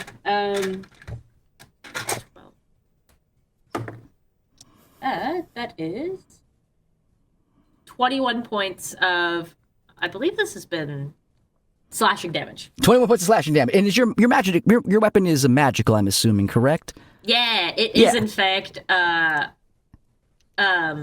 executioner's grade axe. Yep, absolutely. So yeah, you swing and you smack this creature's head, and this creature's head is bigger than your entire body is. And you hit him, and his head kind of flies back like a boxer, shocked a little bit by the attack. Do you have one attack, or do you have two attacks? Do I get? It's your full. It's your full attack? It's your full action. You saved your full attack action for it. So yeah.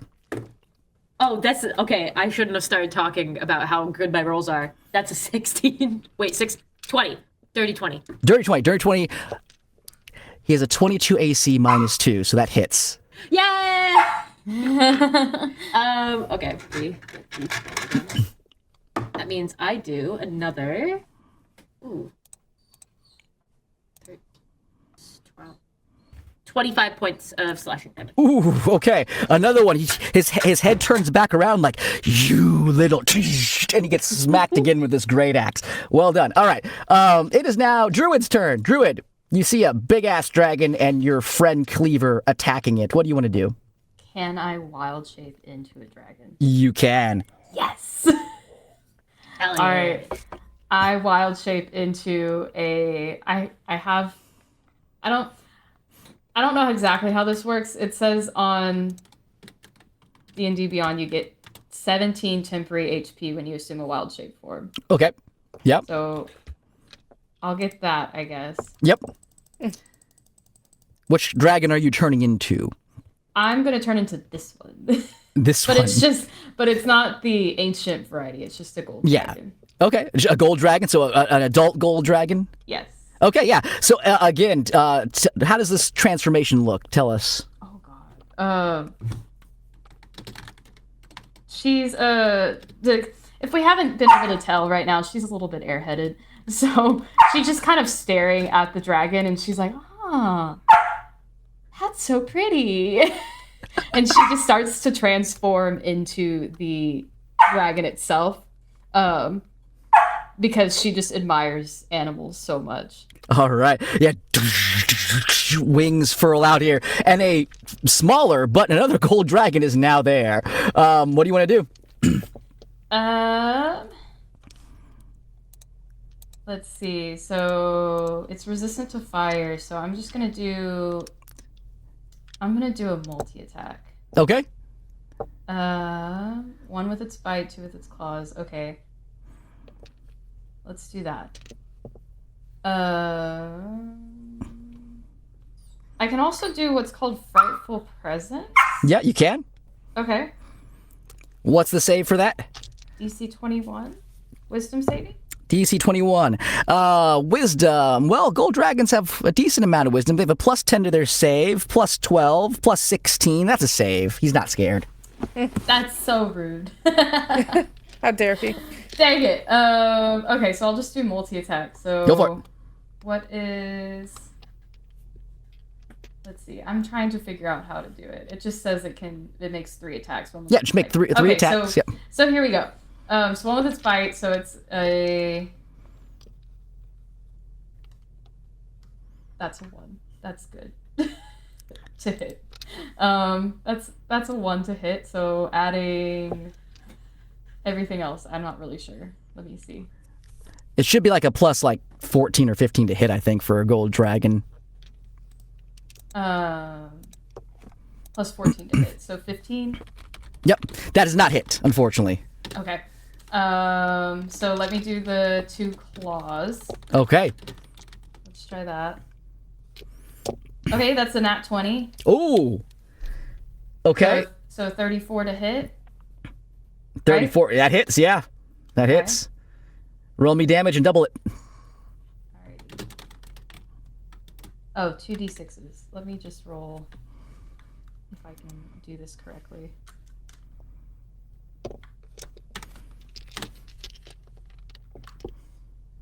Sorry. Oh, you're right. We're at high level. It's a lot of dice, a lot of things going on. No, you're good. I don't have a d6. Let me roll it on here.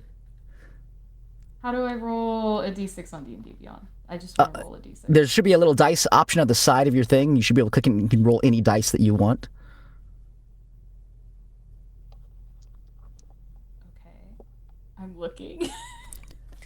It's like in the bottom left corner. It's Yeah, like bottom a left D20. corner. It's a little D20 symbol. Hooray! Okay. So there's 1. Yep. There's 2. So 4. Okay.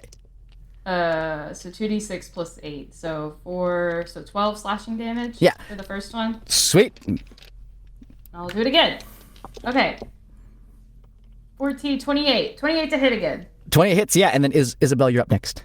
I know, I'm so sorry. I'm trying my you're good. best No, here. You're good. You're good. No need to apologize. 5, 4, 9. 9 plus 8, 17. So 17. 17. Yeah, you smack this creature across the face several times.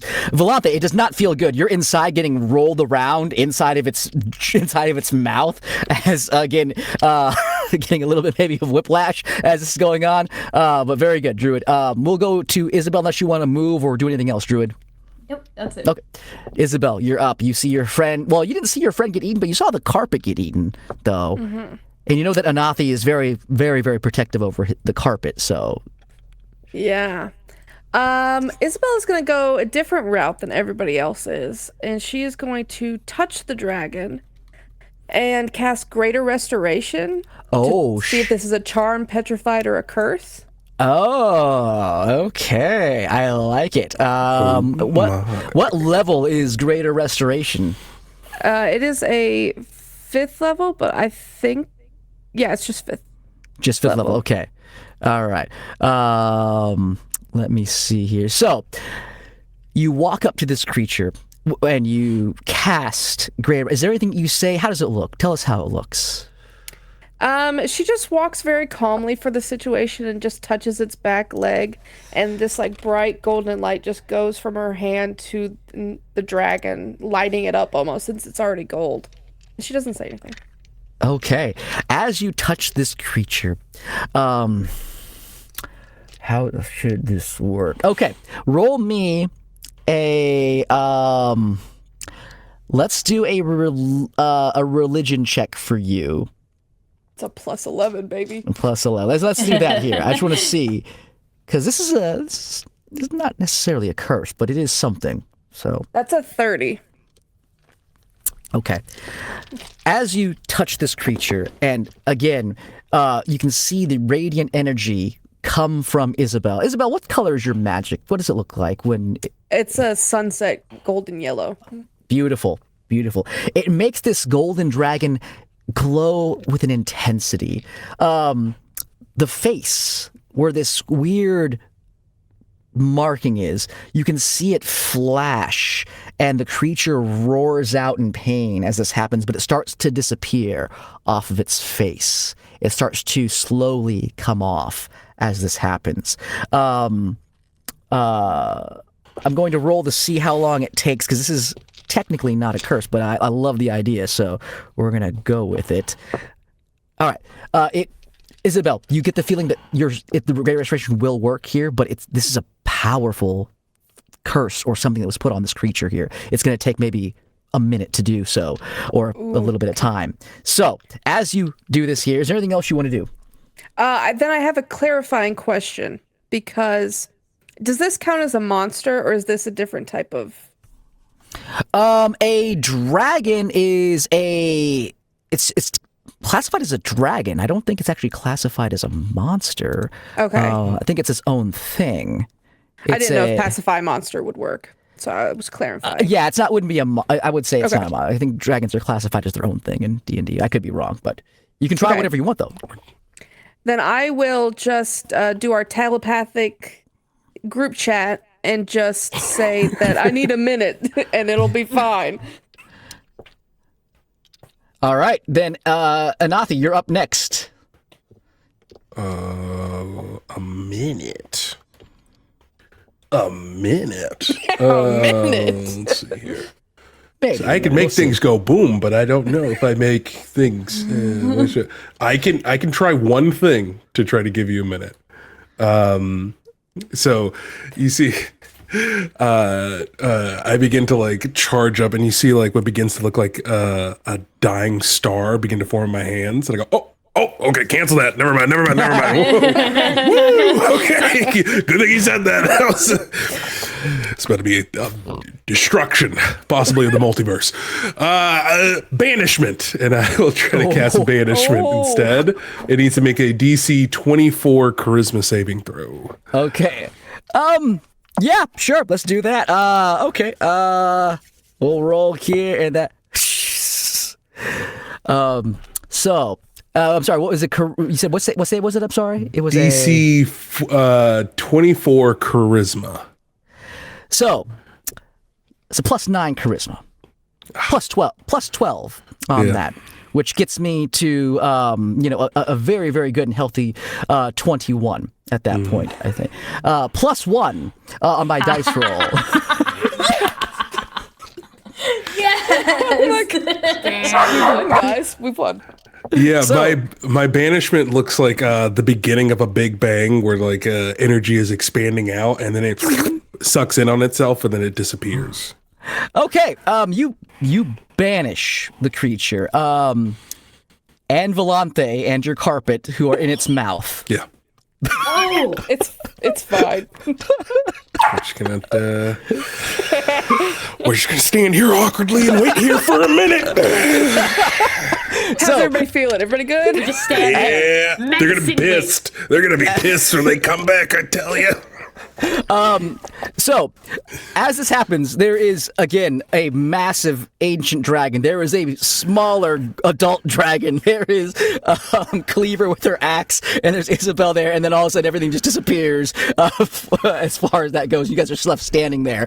Volante, you're in its mouth still. It's still pissed off, and it gets banished. I'm going to need you to make me... I mean, how do you try to get out of there? Tell me how you're going to try to get out of its mouth. Or are you just going to chill in there for a while? I can't hear you, Volante. Can anyone else hear, or was that just me? No. Okay.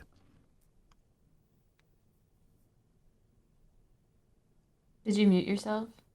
Uh-oh, we might. So, Volante really is in a different realm at this point. Yeah. It's gone. If you click on the gear, you can change your audio source. It might be that.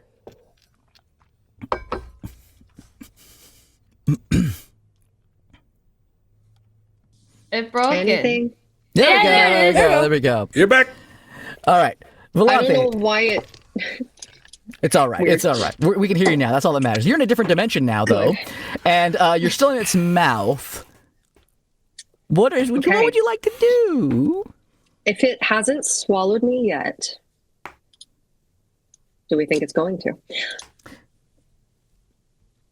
I mean, it ate you, so you probably assume it is probably going to try to eat you. I don't want to hurt it, but I also want out. So I want out. Can I want to try to use my dancing rapier and using my bonus action to toss it into the air so that it'll hopefully like attack the top of its mouth, and then it'll open its mouth and I can get out. Okay, yeah, sure. It's not comfortable in here. The carpet's still there. You're kind of like rolling around. There's heat and saliva everywhere, and you pull out your dancing rapier and you throw it up in the air. Yeah, make an attack roll. Let's just see. I mean, you're gonna hit it, I'm assuming. I just want to see if you crit, though. Oh. The attack itself would be 12 damage.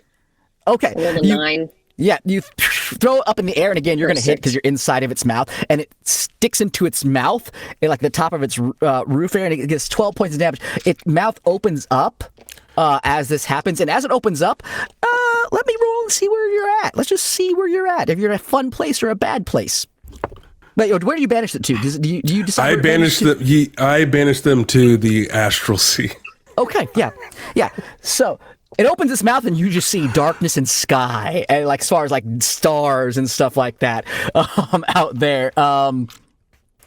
Did you banish it to where it has air, Anathi? The astral sea should automatically have air. Should it have Treasure air? Okay. Planet style? Yeah. Okay, cool. It's been a long time since I've been in the astral sea as far as D&D, so I forget. All right, yeah, but you see you kind of quickly realize, oh, we're not in the place anymore as this happens. But its mouth opens, and I'm going to roll to see if it can. Yeah, it still wants to eat you. So as its mouth opens, are you like just trying to dart out? I think so. What I envision, because I don't know if it has any kind of like weird, like those horn things that sometimes grow at the end of a dragon's like snout. Yeah. Maybe like crawl out and somehow hold onto it and like loop myself around to like ride it almost. Okay. Like on the snout. Sure. Make an acrobatics check, and it's going to be against his bite because he's going to try to again eat you. Okay. 17. 17. All right. That is, again, I have a plus 12 for this here. And again, he has a, for his bite attack, he has a plus 14. No, I'm sorry, plus 16 to his bite attack. So as you go to do this here and you try to dart out, he's going to bite into you again, unfortunately. And as he does, that is another 28 points of piercing damage to you. And we're going to say at that point, a minute passes. You're in his mouth and like he's like chomping down on you. And he's like, oh, good heavens. He kind of like spits you out. Oh, my carpet. And he goes, I am so sorry about that. I did not mean to hurt someone. As he starts to disappear, though, he starts to get sent back. Make me a acrobatics check to see if you can grab onto him before he disappears, and you're stuck in the astral sea. Whoopsies. 24. Okay, yeah, 24. Yeah, as he starts to disappear, you instinctively reach out and grab onto like his nose, and you guys pop back out. Then you can see this ancient dragon just bamf back out with Volante like on its nose, hanging like a nose ring. And you feeling better? The marks off his face. He goes, "Oh yes, I'm terribly, terribly sorry about that." He kind of like puts you down gently, Volante, on there, and he goes, "My sincere apologies. I don't know what came over me there.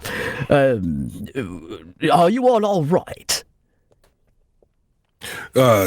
Yes, but we need to blow down that door and stop whatever evildoer is possessing everyone in the city and stealing our 401k.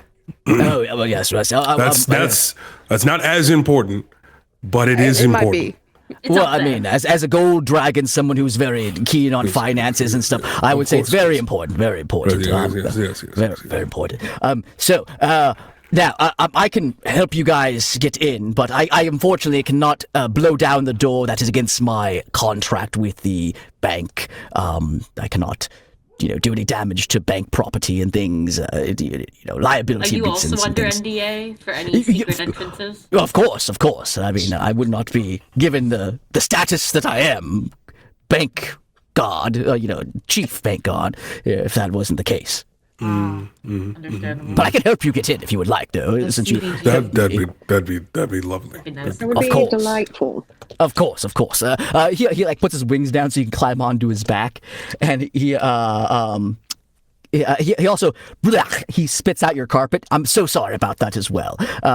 You can put in a requisition for it, and we can get it dry cleaned for you. We have some very nice cleaners here in the city of Tithir. He steps on it. Yeah. Thank you. Yes. Well made on those carpets. Very, very well made.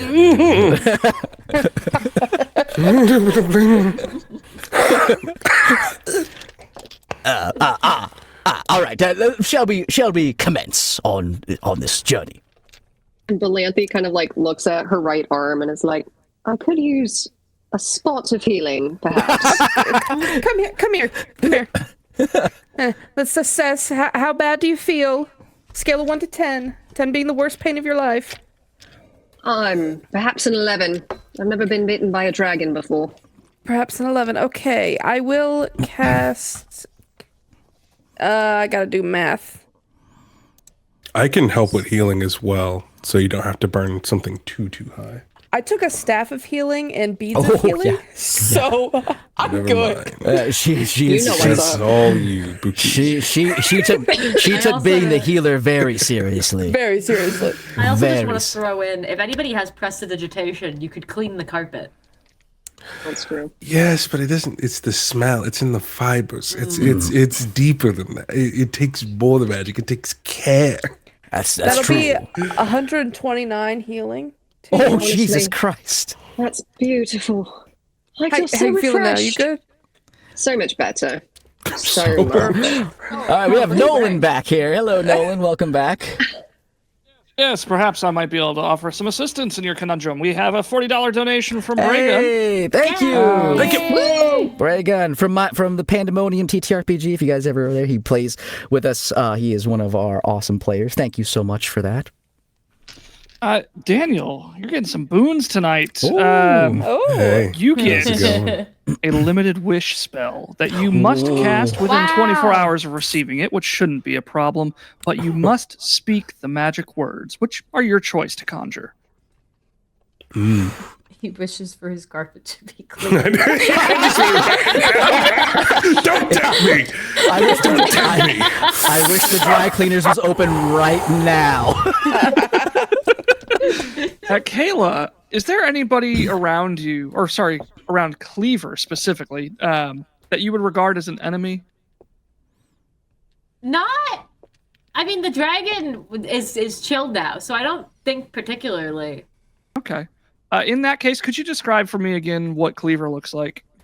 I don't think I've described Cleaver. Cleaver Okay. is 7 foot tall, warforged, and I like to think kind of has like almost like a marble countertop kind of skin, like kind of like granite rock, but also years of adventuring and travel has made it so like there's lots of like cracks and chips in it, and anytime like there's been like a mend, it's kind of like the kintsugi method of like there's like gold lines. When they rage, it turns red. Nice. Excellent. Off in the distance, you're like, what is that look? Is that a 7 foot tall warforged with like marble countertop skin, kind of like cracked and like, but sort of like repaired a little bit? Do y'all see this? And it's like just charging directly at you, full speed. I think it looks exactly like you. And as it gets to you, before you really have a moment to figure out what's happening, it explodes. Oh! Which deals... Where's my D10? I was a nuke. I've been prepared for this. That's not too bad at level 17. 19 force damage. That's nothing, right? Oh, that's not bad. That's not bad. Yeah, all right. All right, well, I'll let you get back to it. Have fun. And then Nolan, when's go ahead. What's up? when's the break coming up as far as... Would you like a break now? I can go ahead and run a quick... Yeah, if you guys... Are you guys wanting to take a break right now since we just got out of... So if you could... Yeah, well, I think right now would be good for the group here. Go a quick break. I'll switch you to the intermission scene. We'll be back in about 3-ish minutes. Thank you, guys. Woo! Excellent stuff here. Thank you for hanging out with us, and thank you so much to everyone who has been awesome and donated. It goes to such an amazing cause, helping out kids. And again, that is, you guys are the ultimate heroes for this. All right, let's get back into it. So our group is currently on a quest to save their 401ks and the town, of course, and the city and stuff like that, being the good heroes that they are. They have discovered that there is some sort of chaotic deity entity that has seemingly taken over this town. And as they have kind of fought their way through, they arrive at the bank where a ancient golden dragon, the head of the guard, basically, for the bank, is contracted to, again, protect all of the wealth of the land. And again, was seemingly under a curse of some kind or a spell of some kind that Isabel was able to remove. The gold dragon spit out their ranger, who was then miraculously healed back up, feeling even better than when she went into the dragon's mouth. But Isabel, there was something else you said you needed to do, so go ahead. Yes, I'm also going to touch our lovely little ranger, because, no offense, you're probably most likely to die, and cast Death Ward. So if you're, if you go down to 0, you pop back up with 1 hit point. And then if there's a spell that's targeting you that would kill you instantly, it negates that spell. And you're fine. Excellent. All right. The dragon flies you up as you all get on top of it here. Anathi's still maybe a little upset over his carpet's current status. But nonetheless, you fly up over the brilliant golden vault, and as it drops you down into its tower. You can see it lives very lavishly in here. The bank spared no expense for this creature's enclosure, and as you do, he looks down and he goes, the entrance is right below over there. He kind of like gives a little nod over towards a doorway, and with that, you can hear the door kind of unlock here. Is almost as if the dragon can open it and close it as he wishes. And he goes, of course, I cannot go with you. I can't really fit into most of the bank itself, so I wish you the best of luck with your quest.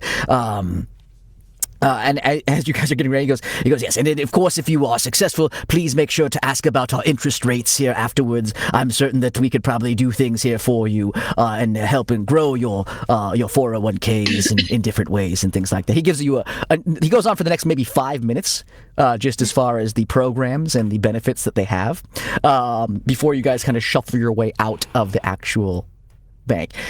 As you guys open the door and head out, you can see a stairwell leading down, and you can see that it branches off into a couple of different directions. You're not sure where these go in the back hallways of this vault here. What would you guys like to do? There's 3 different paths you can take. Would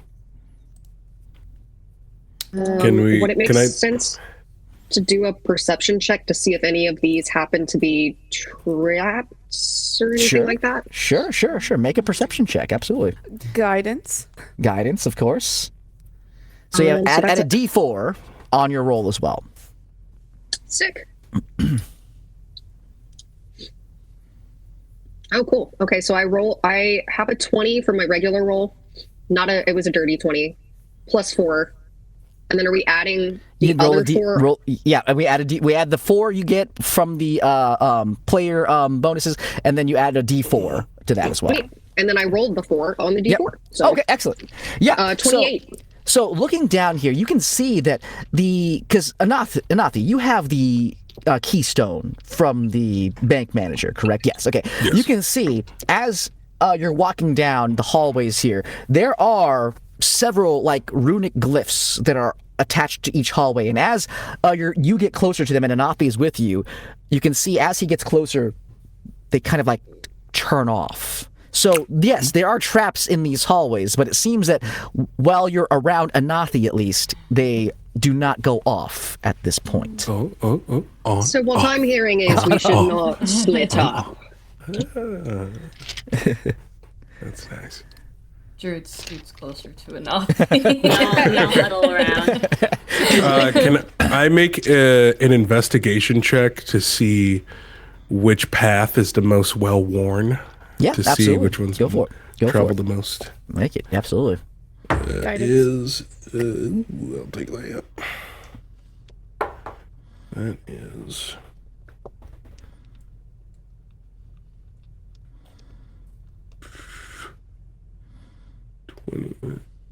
That's a dirty 30 plus 3 for a 33 Jesus plus 4 for a 37. Yeah, almost imperceptible. The way, because this is marble we're talking about here. It's beautifully inlaid stuff, but yeah, you can tell. I'm laying prone. Yeah. Looking down like You can this see- way. Yeah, you can. It's almost like you can tell the type of shoes that the bank manager wears, like the banking employees wear. But there's like a different, like barely imperceptible footprint of like this wily creature that went down this way here. And as you determine that's the way you want to go, you all start to head that way, following. I don't know. Is Nathi still like crouch walking? He is laying prone on the carpet and like flying, and is just like looking, following the footprints. Yeah, this is the way. Yeah. Don't worry, gang. You approach. You can see in Dwarvish written. Does anyone speak Dwarvish or read Dwarvish? Okay. You can see this, Isabel. You can see it says secondary vault, tertiary vault, main vault this way here. And it's the same way that Anathi is kind of like gliding down the hallway towards. So you're heading towards the main vault entrance as this happens. Are you guys approaching stealthily, quietly, quickly? How are you guys going? It won't hurt to try stealth again. Stealthily is Okay. the smart Okay. option. Okay. No need to roll for this. I actually want to know if you guys are going fast or not here. But you guys quietly kind of follow behind the currently prone Anathi as you get closer and closer. You see there is a large, heavy vault door that sits before you here, and it says outer vault access, authorized personnel only, inside, written in Dwarven. Anathi, what would you like to do? You arrive first at this. I'd like to make a Arcana check to see if it how it's sealed. Okay, make an Arcana check. Yeah. This is what I'm best at. That's a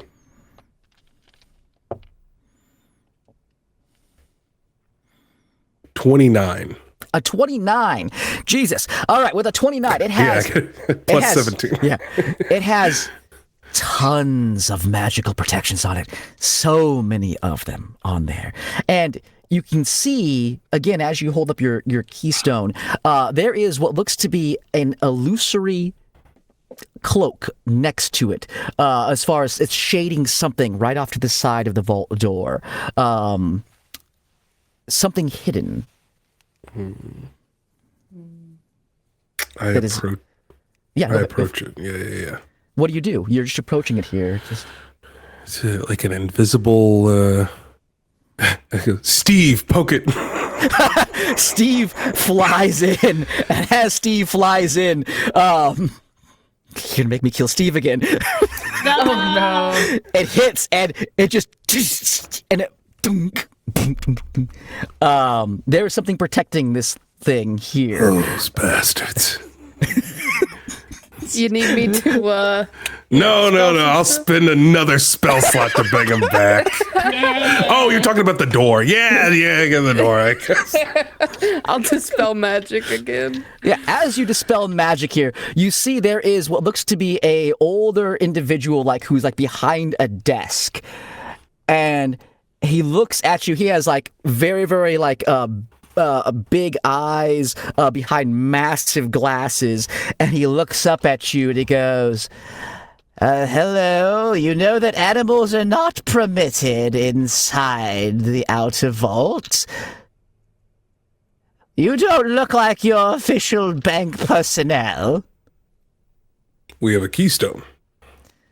He looks at it, he goes, you do. Why didn't you just come up and just do the thing that you're supposed to do, and we wouldn't have this? And why are you bringing a filthy creature into this bank? Okay. Let's dial it back there. You do know that this city's been overrun, correct? My only purpose is to be here and to protect this vault door. So no one else has arrived here yet today? I am unfortunately not at liberty to say who has come to and from this bank. As you know, holder of a keystone, you know the rules of the bank.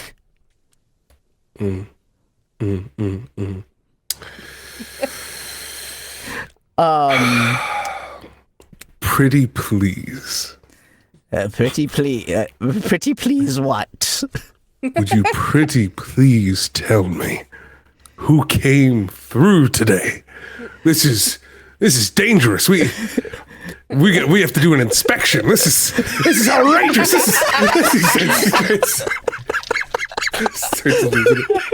Starts knocking a pencil off of his desk. This is outrageous. There are lives at stake. I want to just pat Ananthe on the shoulder and then just move him gently out of the way, and then walk up to this person and say, "Tell us who came in here, or I will blow this place up with fireball." Oh shit! Can I roll for intimidation? Yes, you can. You can roll for intimidation. Okay, let's see. Ooh. +4, that's a 16. A 16. With a 16... Okay, with a 16, he goes, your friend has a keystone. If he, again, wants to go inside the next room, the gentleman who came through prior has not returned yet, so I'm assuming he is still in there. If you want... But I cannot say who came in. I pat him on the head and say, "Thank you," and walk backwards. All right. Corporate's going to hear about this. He doesn't say it. He just looks at all of you. You walk up. Make me a investigation check here, Anathi, or anybody else who wants to see how to unlock this. Because he says you can just unlock it, but again, who knows if that's true. It's my modifier. Oh, It says 17. Thank you for coming in, Raiders. Thank you. Welcome to our stream. Hello. I got a 29. 29. Oh, Jesus. Okay. Wow. Anybody else helping with that, or? I didn't got get any better 17, than he but did. Yeah. Okay. All right. With that, Anatha, you recognize this is a two-key system here. So it's the person who's sitting over in the desk and you who is supposed to, again, insert your keystones at the same time and open the actual doors of this vault. That is the only way that it can happen. So as you walk up and approach it, he kind of gets up behind the desk. He looks over at your keystone again. He looks at you all and he inserts it in begrudgingly. On 3 or on go? It's always on go. Why would you do it on 3? Well, I'm from the east. We do it on 3. Hell, you're from the eastern. The eastern branch. Oh yes, they do things differently in the eastern branch. We do everything. Yes, come on now. Come now. Okay, yes, There we go. 1, 2, 3, go. He opens it up, and as he opens it up, you are let into the inner vault. And as you all walk in, another raid coming in. Hello, thank you, welcome, Double raiders. raid. Thank you all for coming in. We are doing our Playotic Charity Weekend. Again, thank you so much for coming in here. We're doing a level 17. Well, we'll see what happens here. We'll see if our team goes well. But anyways, the door opens up. Do you all go inside? Inside, you can see a massive square room. Again, it looks like insanely opulent. Like there's gold inlay in the tiles and the flooring here.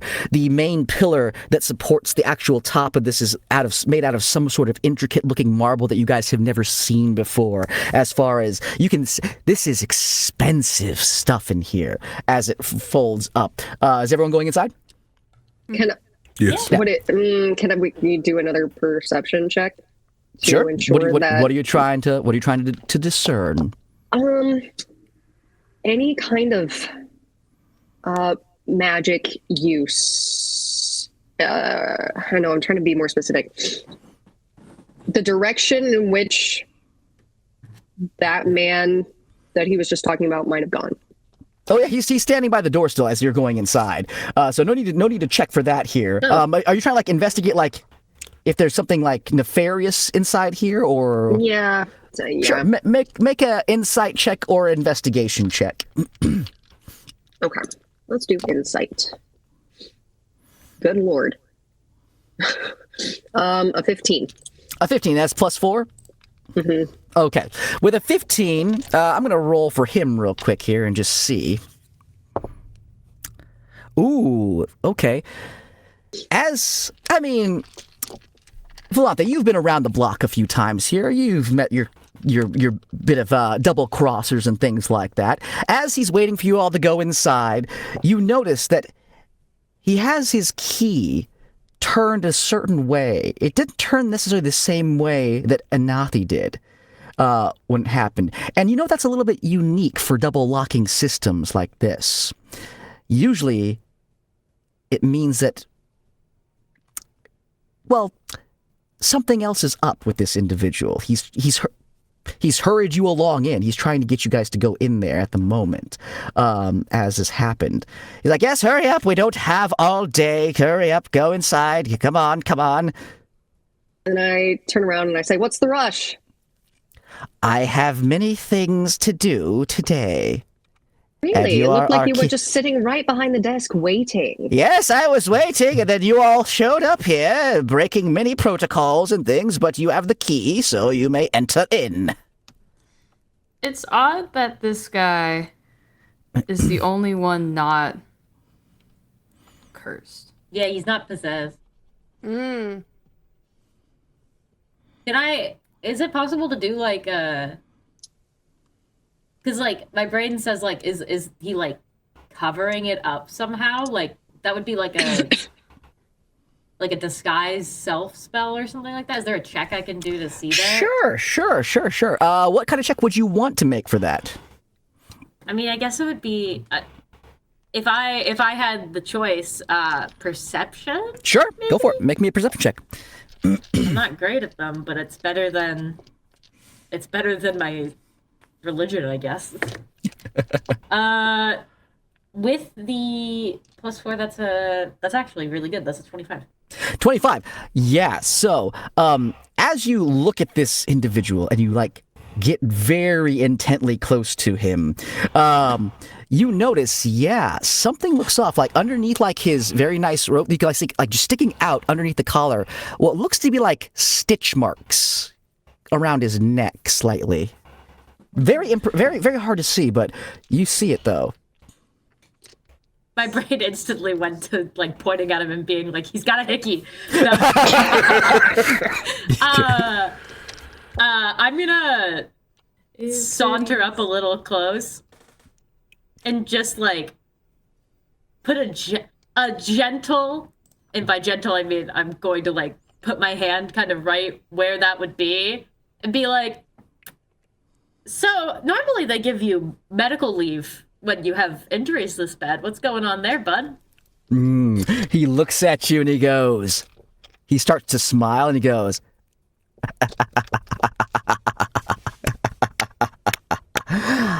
I would not have expected anything less from members of the Wardens of the Last Light. but you all are ruining my plans. And as he does this here, he steps back from you. He rips off, like almost like in Mission Impossible, like the face mask thing. He kind of goes and he pulls off there. And you recognize this chaotic entity that you've heard of in the past, the one who your mistress, the mistress of death, made famous for in terms of her banishment of this creature here. You see him pop up. He is, again, he looks like almost skeletal in nature. He's wearing a gaudy outfit as he kind of like pops back and he kind of like jumps up on the desk, crouching on there, and he's going, "Oh my goodness, you guys are the absolute best people when it comes down to things. I was hoping, though, that my mistress was going to be here because I was really looking to impress her. I finally got out of that prison that she put me in, and I'm really looking to show her what I've made of. I've been working on myself for quite a bit here, and I felt that something needed to happen here, but you all just came in here and decided to mess things up. So I really need you all just to piss off so that I can win her back." Well, you messed with our retirement funds, so this is kind of an issue, not an issue. See, here's the thing. When you make a plan of action, you have to do something big. Some people, like yourselves, might get a little bit, in the way of things here, but guess what? It's okay. Once she comes back to me here, I'll be sure to get you back all of your gold, all your 401k and stuff. And he kind of like pops around you guys, like he like teleports and reappears like around like Druid, and he's like, and then maybe we can all go out and have a good time right now, right? You know my mistress, right? Does she still look good? She still looks good, right? Tell me she still looks good. Yeah, she looks good. Oh, I've been waiting for this for a long time. All right, so if you all wouldn't mind just clearing the hell out of here, I would be more than happy to go about continuing my plan, if you wouldn't just mind. No. It's 11:30. We gotta be out of here. You have 30 minutes. I don't know if you knew this, but we got to get you out of here in 30 minutes. Start making a fireball.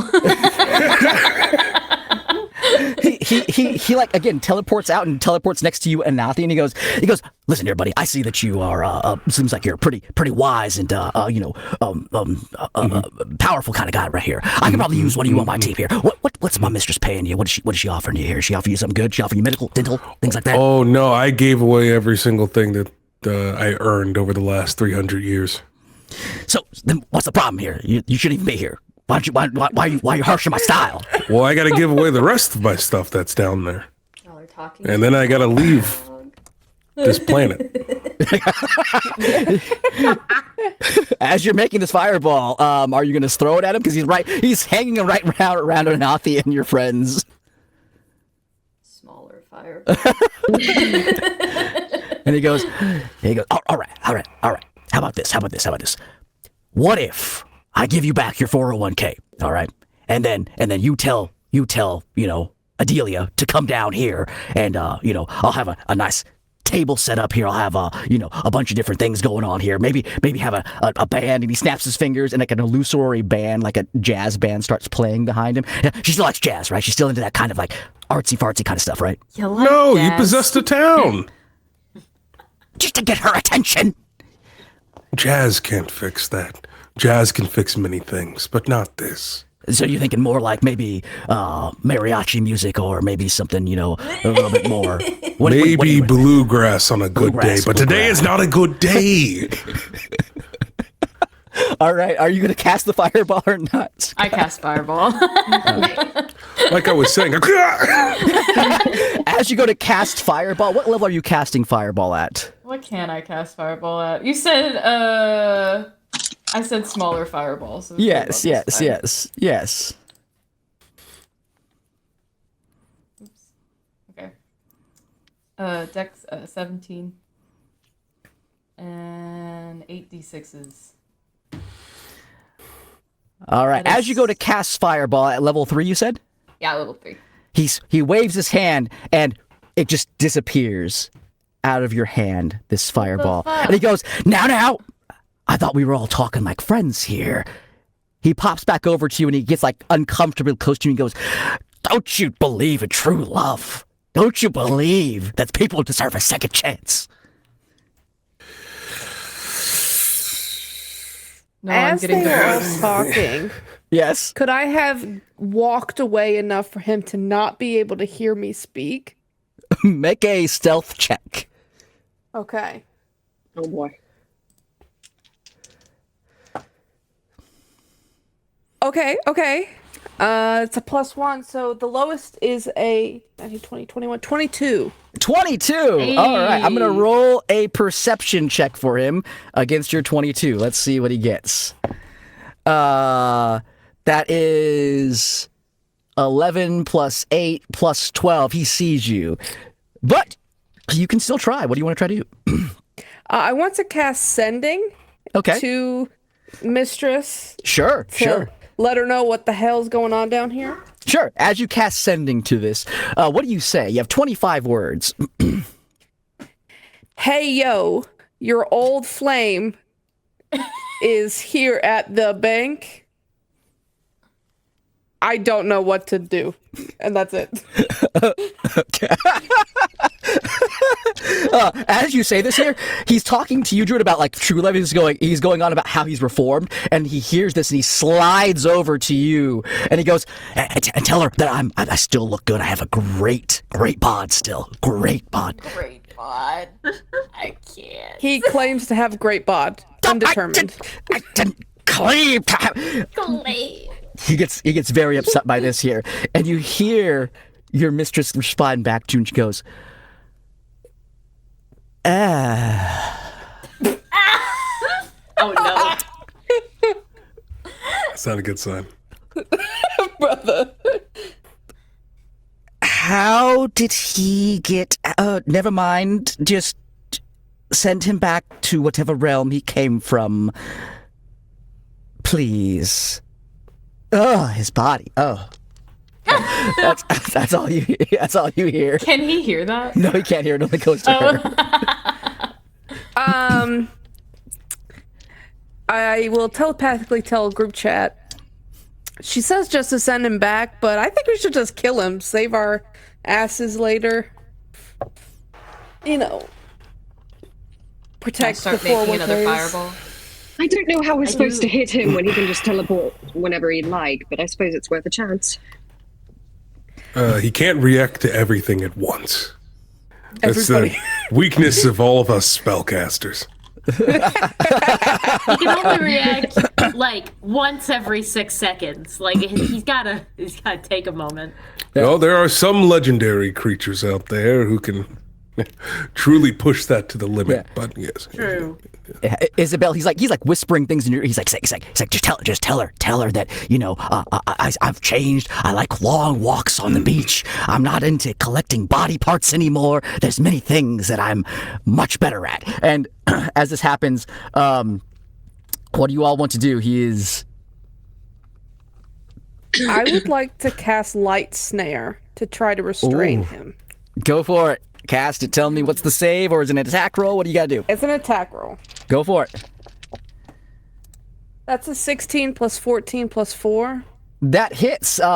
With that, what does it do? Tell me.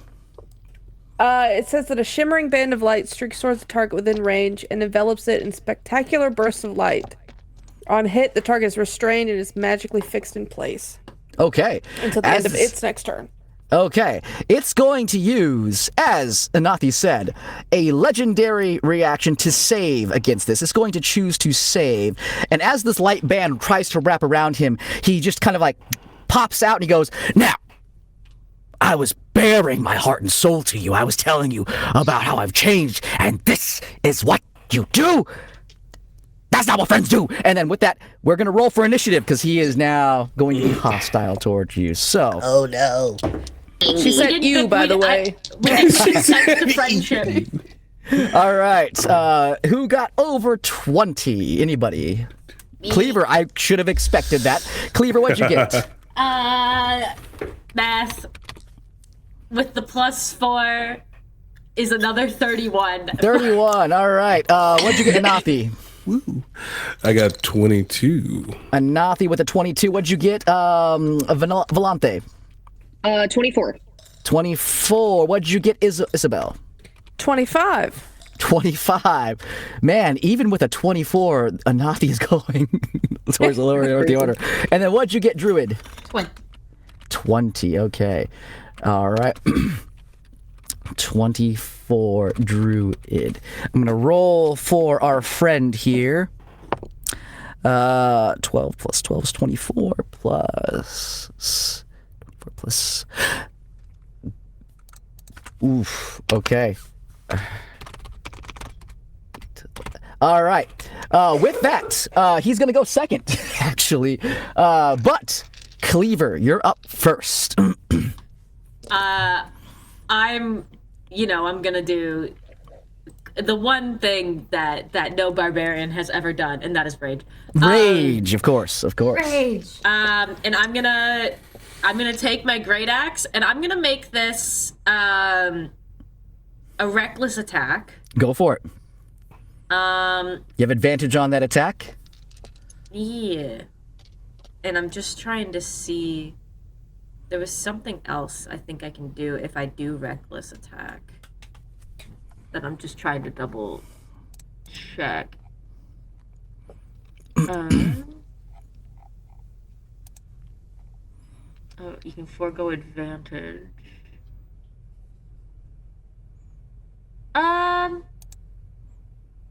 Yes, yeah, sure. I'll try this. I'm gonna make it a brutal attack, a brutal strike.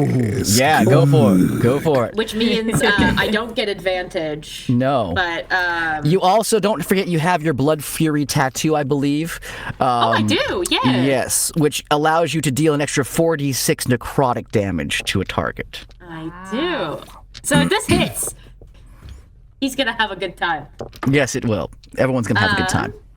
That is a 28 with the +4. That hits. Yay! Okay, so I now need to get out a bunch of dice because I need a D12. I get 2D10.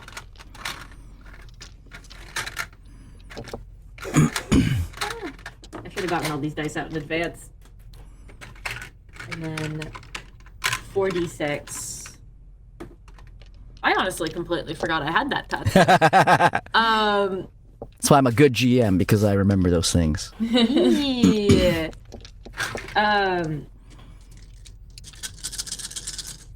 Dice ASMR for chat. Yes. Ooh, awesome. Okay.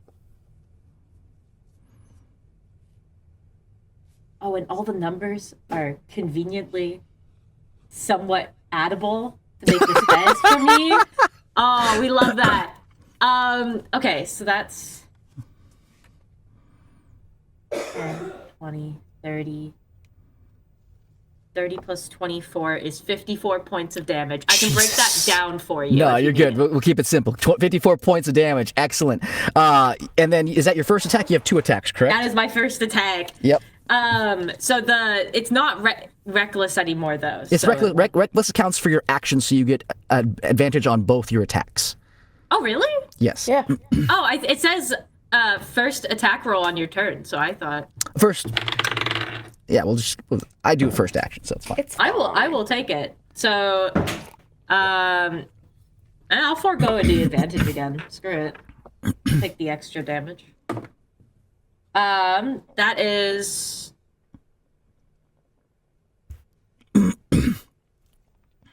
Math.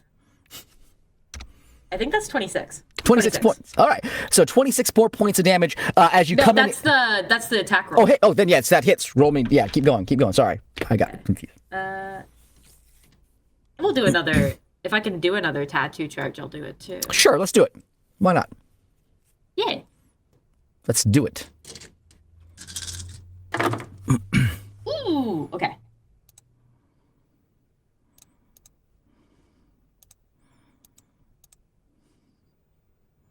Okay. 30. 42.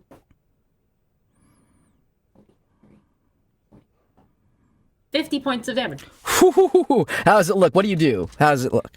I like to think as we I could see him like spiral a little and start to go like, we're trying to be friends. I just go, I did not consent to friendship.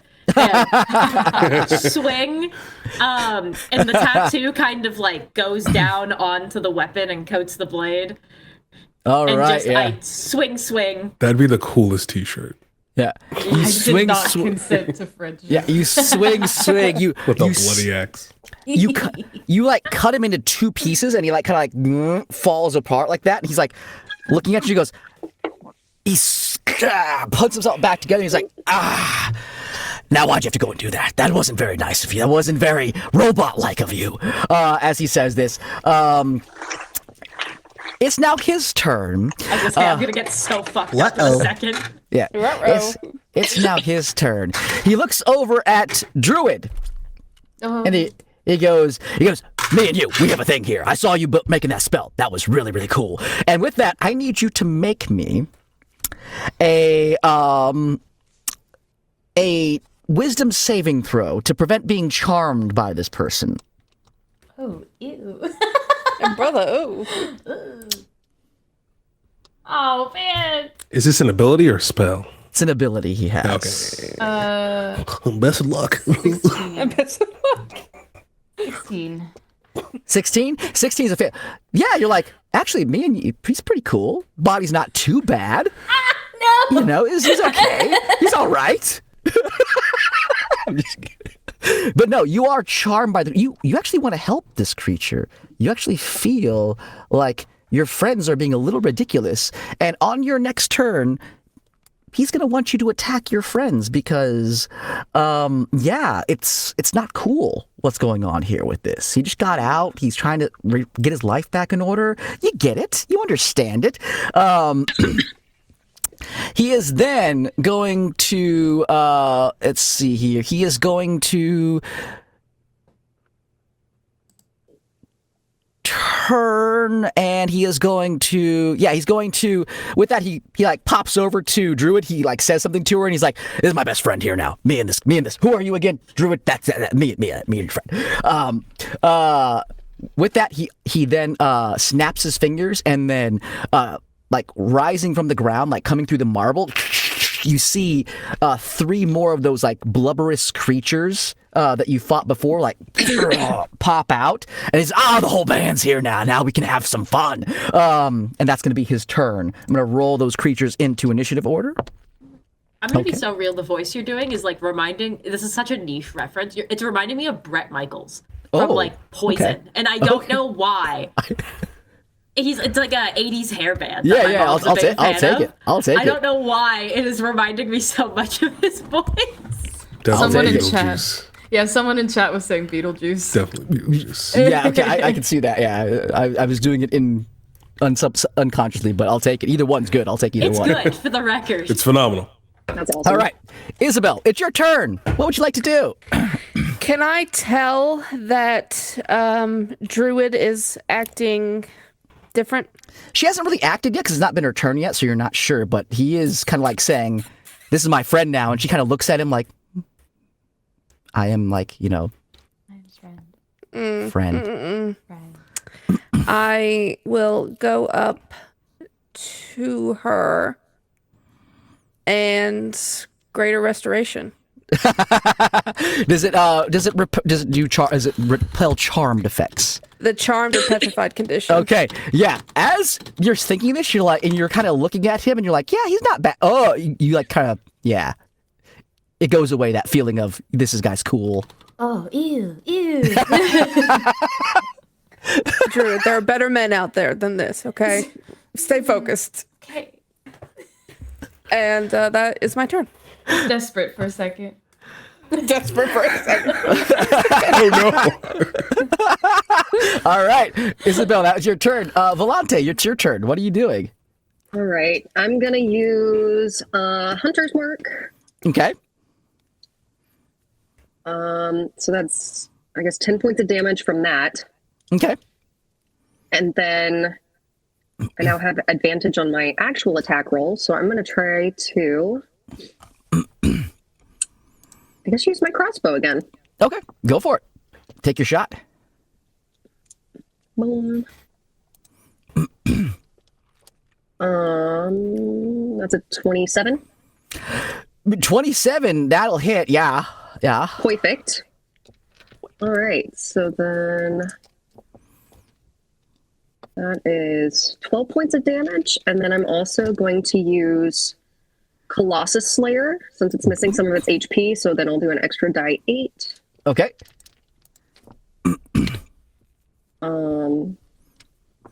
Am I adding 4 to that as well? Yes. Yeah, let's add 4. Okay. Let's go nuts. Let's add 4. That's 6 points total from Colossus Slayer. Okay. All right. You have another attack, I believe, as well. I think you're As a right. ranger at this level, you should have 2 attacks per action. Sweet. And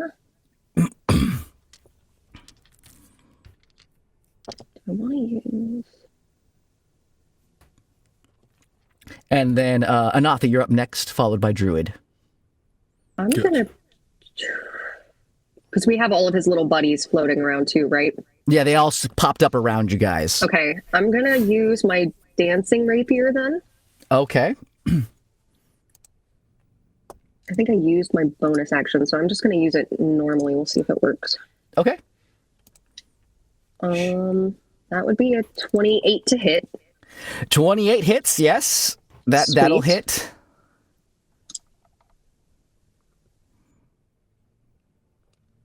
And that's 11 points of damage. Oof, all right. Yeah, you fire your bolts into this creature, and as they kind of like sink in, he's like, you guys are really starting to make this difficult for me. And he kind of drops down. You done some damage to him, but he's a hardy creature. All right, anything else you want to do? Do we, since he has Hunter's Mark on him, do we know what his, where did it go? Immunities, resistances, vulnerabilities. He's immune to necrotic damage. He is resistant to any non-magical kind of weapon attacks, so regular piercing, slashing, things like that. And let me just double check to make sure that I am not just going off of bad memories on these things here. And he's immune to being charmed or frightened as well. Okay. Yeah, so that's what you for that. All right. With that, we go to Anathi. You're up. All right. Anafi kind of claps his hands together. Mm-hmm. And he utters his secret magic phrase that he's been holding on to for 300 years. Open sesame. As a portal 40 feet wide opens up into space and up above our heads. And you see 2 planets are colliding. And an explosion is beginning to happen as they collide. And debris is falling from it. And as that happens, I look and I say, you have to accept that things change. Feelings change. Everything must come to an end. As I use my wish to cast Meteor Swarm. All right. Now, wish is a spell, but it was a spell that was given to you by a donator. So Yes. I'm going to say that his ability to negate spells, he can do this twice a day, I'm going to say is not going to be done because this was a donation given to you by the amazing people who are watching the stream here. So it is still going to work on Thanks, that. gang. There we go. For the kids. For the kids. Meteor Swarm, is that a save or is that an... That is going to be a DC 24 dexterity saving throw for anybody within 40 feet except my friends because I'm an evoker wizard. Yes, I was going to say. Hell I was gonna yeah. say. All right. Nice. So a DC save. Okay, let's go ahead here. He's going to save because he has a high save, and again, I rolled a 17 on the dice. So- the other ones that he just summoned here fail for. There's 3 of them. So fail on 1. You said it was a DC what? 24. 24. Save and save. So 1 fails, 2 save. He saves. Roll me damage. So here's the thing. Normally I would. However, my donation incentive before that right. was my next attack is max damage. So that's 20d6 fire damage and 20d6 bludgeoning damage for a total of 240 for the one that failed. And then we have that to 120 to anybody else who saved. Okay, so yeah, these meteors come through and just smash this plate. What does it look like to you? What as far as standing in it, you all, it almost feels like there's orchestra music playing. Is like there's this beautiful cascade of lights and gases and colors that you've never seen before as this alien planet is dying and exploding in front of us, and it's just like this like rainbow white flame is flowing through the this portion of the bank as the explosion is going off, and then the portal is slowly closing to prevent from it fully engulfing the bank. Absolutely. And as this happens, the 3 creatures that were summoned die. They are gone. They are not there. He is, again, you see him get like just smashed by one of these things. And as he gets smashed, you guys all are like, oh, great. Anathi did it. Good job. And as you guys wait for a moment, you can see like the remains of his body start to stitch back together, and he kind of like an inflated balloon just pops back up, and he's like holy shit, that was cool. Oh my god. He kind of cracks his neck. You my friend, you are very, very good. You're very good. Oh, man. Shucks, right back at you. And I use my bonus action to shoot another star. You shoot another star. Go for it. That's a, let's see here, 32 to hit. 32, yeah. It fires off, and yeah, roll me damage for it. That is 35 radiant. 35 radiant damage. Excellent. Okay. Yeah, it fires off and it smashes into him again, and you can see him. He's like his outfit that he's wearing looks very terrible now, and he's like, now as cool as that was, you guys just ruined the look. Everything here. How am I supposed to explain to my old lady this? He's still alive. That is for anything else, Anathi, you would like to do? No, that's all I got. All right, Druid, you're up. You just got over the ick. What do you want to do? I got over the ick. You know what? I'm gonna cast 9th level fireball. Oh shit. Okay. Do it. Do it. Do it. Alright. 17. Dex 17. All right, he's going to now use negate spell, which he can do, like I said, twice a day. On this. That's fair. If it's a 9th level spell, you have to again roll me an intelligence saving throw, DC 22. Please. Intelligence saving throw? Yes. Okay. That is a 13. A 13. Okay, that fails. So again, as this happens, you get hit with a psychic lance of energy by him. As he looks and he goes, friend, we're supposed to not do that.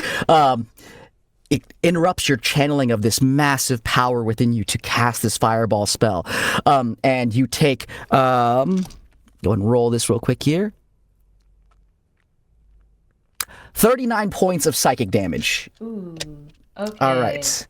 Is there spell slot expended too? No, it is not expended. So you still have your spell slot, but okay. the So I spell can try again. the spell It's still brain damage. It's not that bad. It could have been a lot worse. The slight Exactly. brain bleed, no big deal. Cleaver, you're up.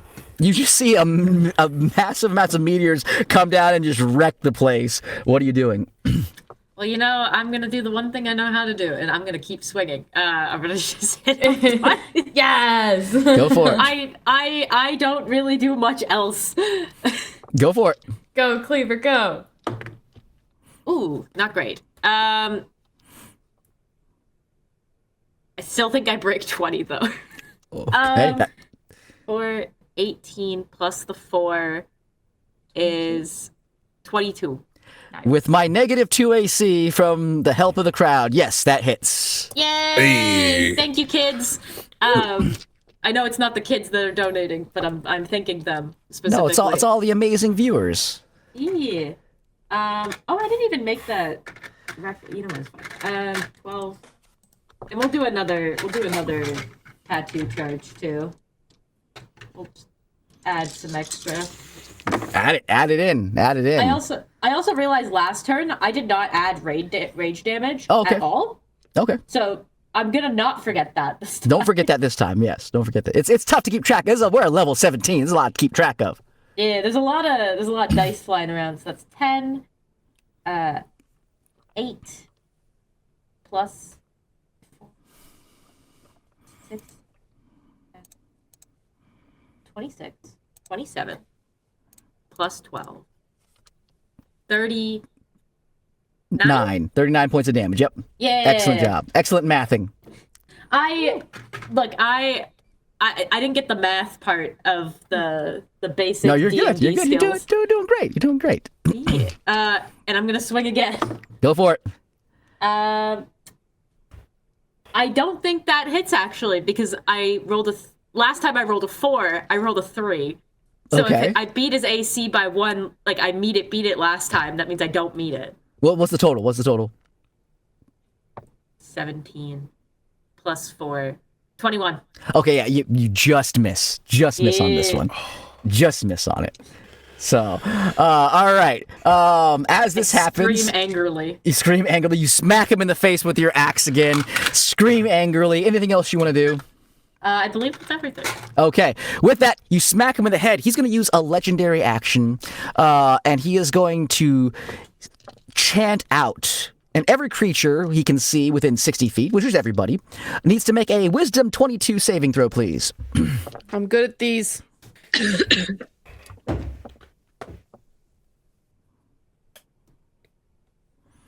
I have a 25. Yeah. 25. Save. I was like a 28 or something. Save. 16. What did you say it was? Wisdom save, please. DC 22. I got a 22. Okay, so that saves. The plus 4 saved me. All right. Druid? 16. Oh, sorry. Anathi? 11. 11. Okay. Ooh. You both take 26 points of psychic damage as this happens, and you are frightened by the creature. So, again, you cannot willingly move towards him on your turn because you are frightened. 26 points of psychic damage. Everybody else takes 26 points of psychic damage halved. So you guys take 13 points of psychic damage. But you're not frightened of him. It is now his turn, and everyone's favorite turn. He's gonna go. He goes, I don't think you all understand what I've gone through to be here. Have you ever loved anybody? Have you ever fought tooth and nail to get back to him? This is where I was at. And he's going to snap his fingers, and a rift opens up underneath you all. It starts to encompass the entire area. A massive 20-foot sphere envelops all of you as this happens. This is a spell, by the way. So if anyone wants to do anything for the spell, you can. This is a spell. You know what? I'll burn a counter spell. Okay. Yeah. All right. You gotta roll me a check to see if you can stop it from happening. Gotcha.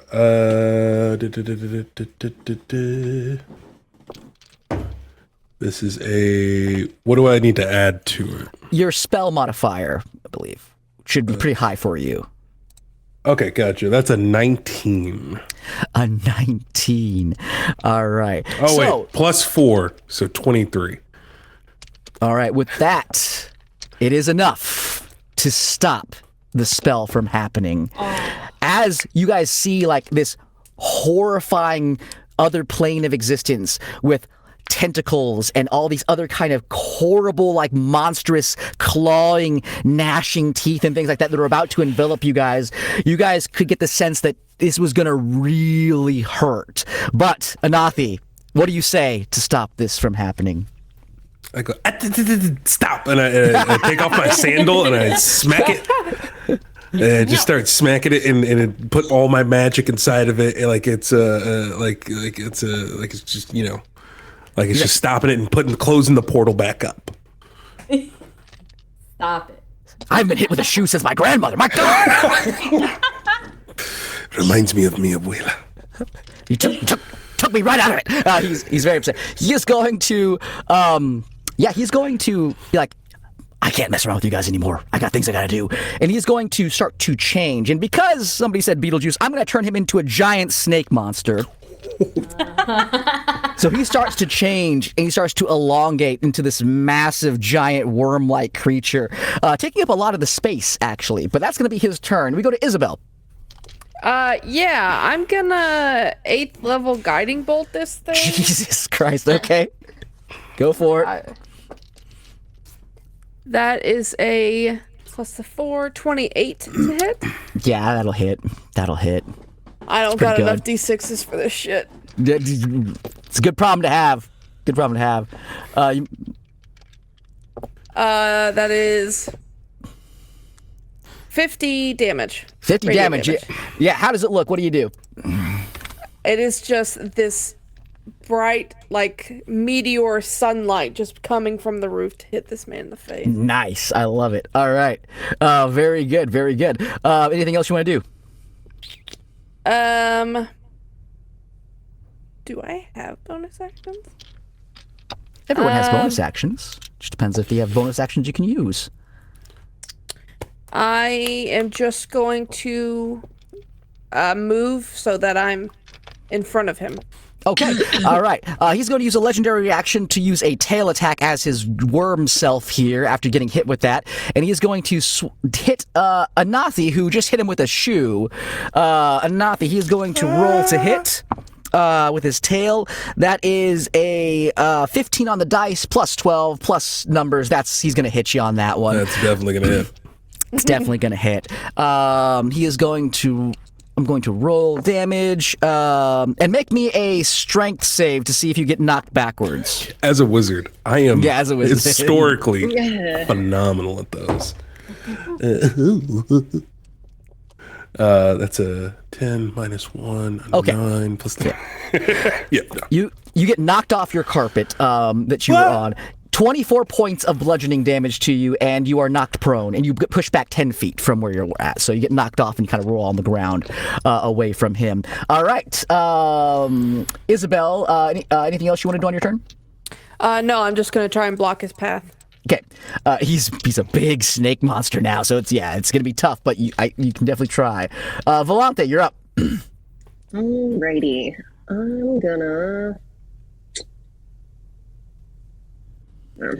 I'm just gonna use my crossbow. You have advantage. You have advantage because of Hunter's, not because of a guiding bolt. Oh, sweet. Okay, cool. So the first one's a 22. That hits. Okay, cool. And the next one would be a 30. They both hit. Roll me damage, please. Sick.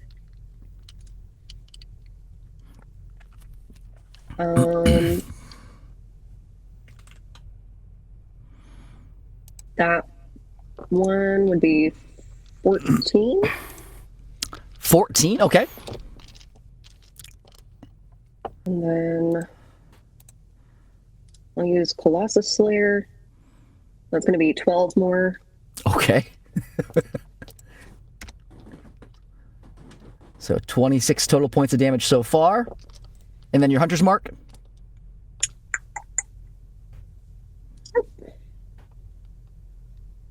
There he is. 6. 6. Okay, so 32 points of damage from one shot. You have another shot. Let's do it again. Do it again. All right. Another one. Another one. Give me another one. Another one. Yeah, that's oh my god, that's a 35 to hit. Jesus Christ. Yeah. Mm-hmm. Charity numbers, I tell you. Yeah. That's 11 points of damage. Okay, 11 points of damage. And are you giving yourself the temporary hit points from the Colossus Slayer? I don't really need them.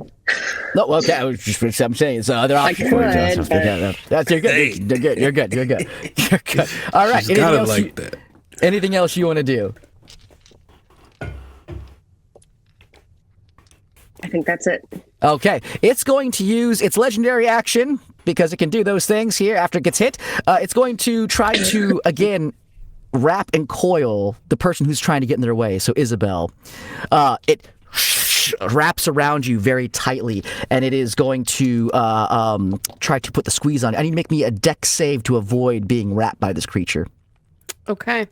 One of my worst ones. Let's do this, gang. Okay.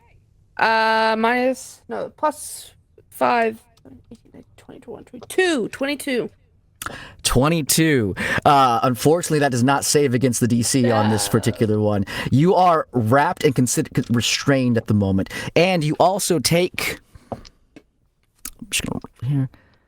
You also take 30 points of crushing damage, or bludgeoning damage, I should say, with that. As, again, you can feel this creature wrap around you, and, like, your plate armor and things like that gets kind of pressed up against you. It gets harder and harder to breathe as he crushes in on you. That is it. Anathi, you're up. You're prone, knocked back a little bit, but... Oh, we can't hear you, Anathi. Anathi's laying on his back prone and goes, I'm getting too old for this shit. I was waiting for it to happen. Yep. And then just for flavor-wise, the carpet comes underneath his back and then tilts him up to use his movement to stand up and kind of dust them off. Thanks, I appreciate it. And he's going to cast Hold Monster. Okay, what's the save? The save is... He's not going to try to... Okay, all right, let's see here. I'm just want to see what the save is. Let's see. That's a DC 24 Wisdom saving throw. Okay, Wisdom saving throw. DC 24, that is a 12 plus... 14 plus 12. So that is a 26. That is a save. Shoot. It was an honest try. Yeah. That's all I got.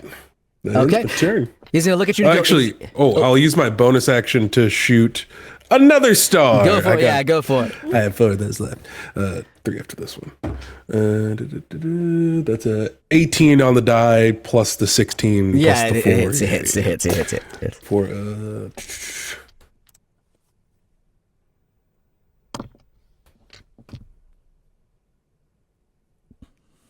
that's gonna be 27 radiant damage. Oof. Okay, very good. You fire it off, and as you cast the hold person, he looks at you like his big snake, and he goes, "Now, if you wanted to hold me, you should ask." And then you fire a bolt at him, it hits him. He's Quick Chevy time. All right. That is Anathi's turn. Druid, you're up. What do you want to do? Is he looking a little rough? He's taken a significant amount of damage so far. Yes, you guys have done a number on him. I'm gonna try 9th level fireball again. Okay, now pretty much everybody is in range of this, and he is currently grappled with your cleric. So just say, do it. Do it. Do it. I can take it. All right, I cast 9th level fireball. Yeah. All right. I didn't ask how big the room was. I just.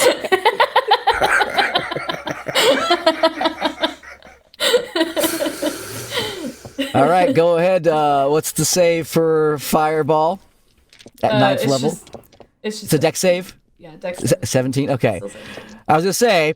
Everyone has to make it, right? Everyone has to make a dex 17 to avoid being hit by this fireball and taking full damage. It is a spell, so I get advantage. You get advantage. You get advantage. Ooh, I got a 22. Yeah. Dirty 20. I love And this Isabel, support I'm going to from say you're rolling with disadvantage because you're Disadvantage? currently restrained. Yeah. Just That one is barely. better, so we'll go with the 20. Okay, so you save still. You still save. All right. Okay, now, in Jason's infinite wisdom, in the way he set up this monster, in his current form, he cannot use his negate spell ability. So it's going to happen. The 9th level fireball. Finally! Do it. All right. Roll me damage, please, on the 9th level fireball. He did save, but it's 9th level fireball, so let's see how much damage is done. Do we add +4 still? +4, yep. +4 plus all your d6s. What is the total? All my d6s is +4 is 62.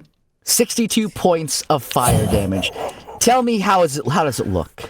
How does it look? How does it look? Point of light. Single point of light.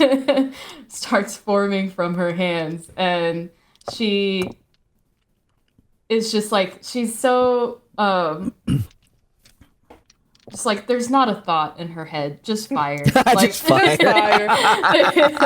there's not a singular thought passes through her head, and she just starts making this bigger, and she's just looking at it like so enamored with the fact that she's making this fireball, and it gets big enough to where she finally pushes it out, and then it starts to get bigger and bigger and bigger as it forms and drops right on top of all of her friends.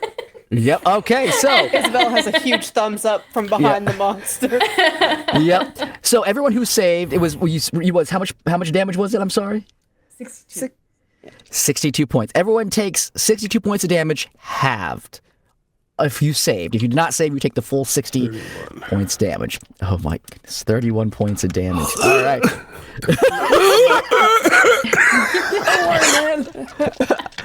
I'm still a wizard. All right. He looks very, very poor right now. Still alive, still crushing Isabel, but he is not looking great. Because of that, he's going to use his last legendary action, and he is going to again. Does he want to? He's going to try to swallow Druid at this point. After that.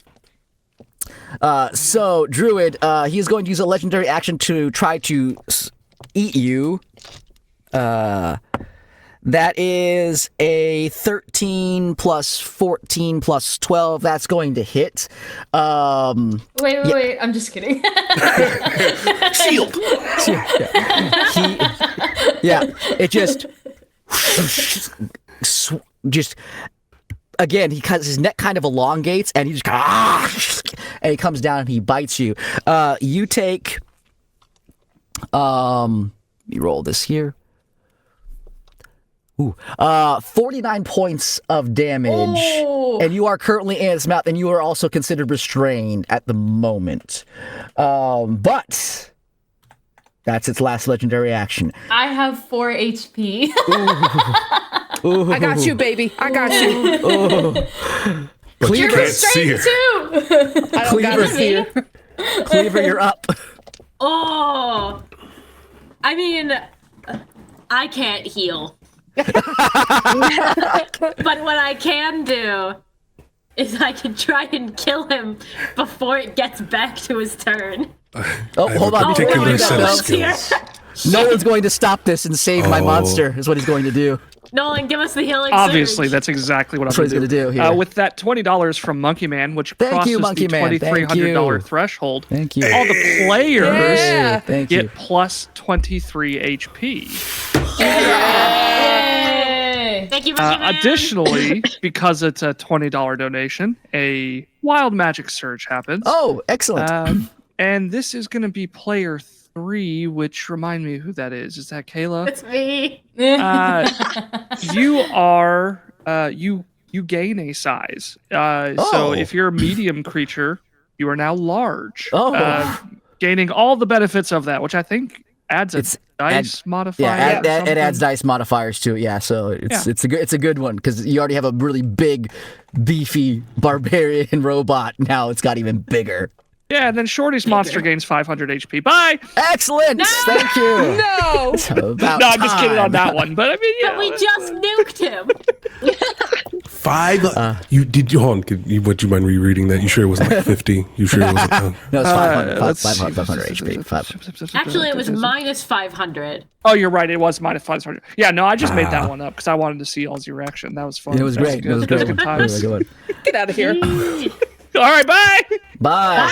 All right. So, as you see your friends getting dangerously, close to, I mean, you guys were one day from retirement.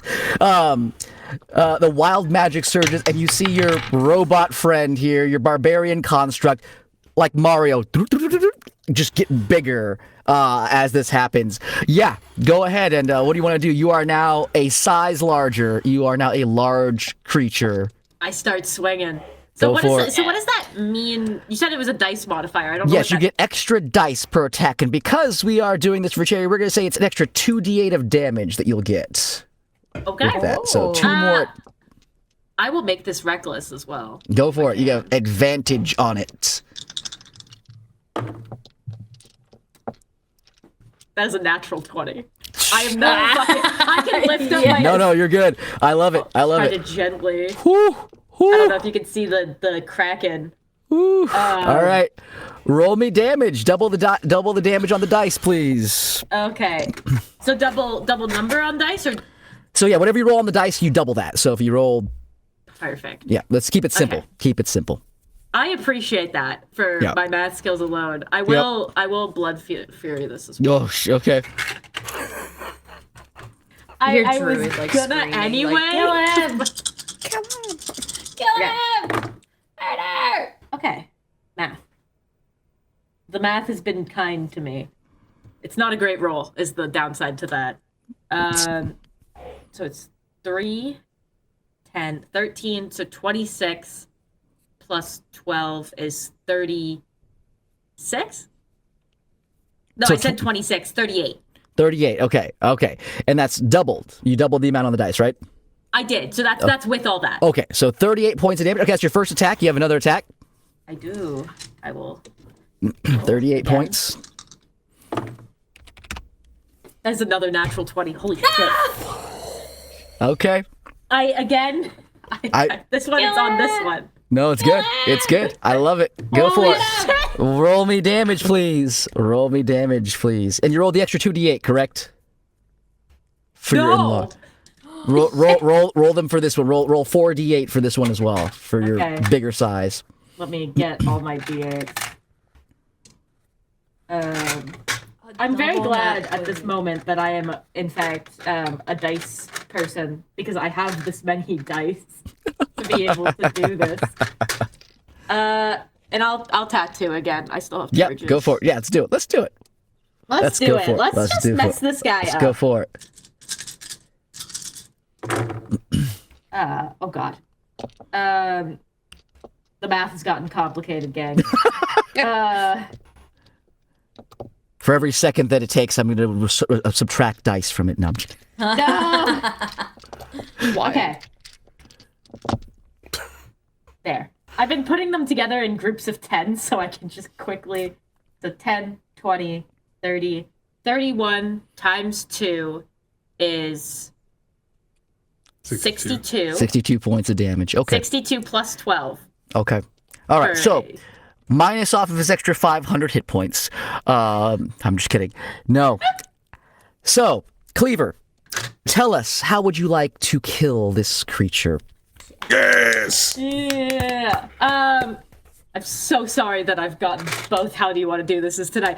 I'm gonna say I see that my friend has been attempted to be swallowed. Isabel is also wrapped up, and I go straight for like where the stomach would be and just like rip straight up to try and make sure I can free, because Druid is inside, correct? Yeah, Druid's inside, yeah. To make sure Druid is free, but also to try and cleave my way through so Isabel can also, like, not be restrained anymore. Yeah, absolutely. Setting both my friends free. You inside this disgusting creature's like gullet, Druid, you just feel like a blade slice through, and you kind of like spill out, and you see Cleaver, who is much bigger than you remember, standing over you, and then again, yes, Isabel, you feel the creature's body go limp, and he kind of deflates, and as he deflates, you've wrecked his physical form. He is still alive, but we're out of combat at the moment, as he is now reduced to this tiny little, like, wiggling creature. It's like he's only maybe half a foot tall, and he's like trying to reconstitute himself, and he's like, I'm gonna tell you guys right now, this is not cool what you just did to me. I'll be back. I'll get you all here. And he's kind of like flopping over as he's like trying to recompose himself. He is not He's out. You're not in danger anymore from this creature, but I he's step still. on him. Can I cast Disintegrate? You step on him. Yeah. You and he's like and as you step on him and you squish him, like you take your foot off there, you can cast Disintegrate on him. Yeah, if you want Yeah, to. I'll just cast a Disintegrate. Bully. Like you just see like a black star, like right when a star dies, and it's just this black void with white circles around it. The energy comes around and just zzz, just a little beam. Yeah, as he gets squished, he's like, oh god, that hurt. Wait, and then you just boom, beam him, and he disappears into a cloud of ash. As this happens, What happens when you don't consent to friendship? the weird. You notice that there's like something that's slowly disintegrating as well.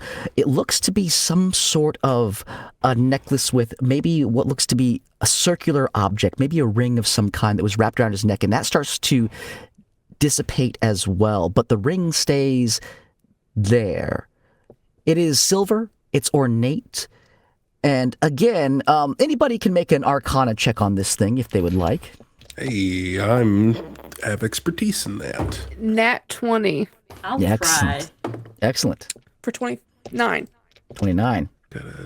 That is a 13 after my -1 Arcana. Yep. Lots Okay. of people rolled better than me, so Yeah. It's a nice ring. It's not too bad actually. It's a pretty nice ring here. I Like, got I'm good at a hitting, not the magic. What'd you get?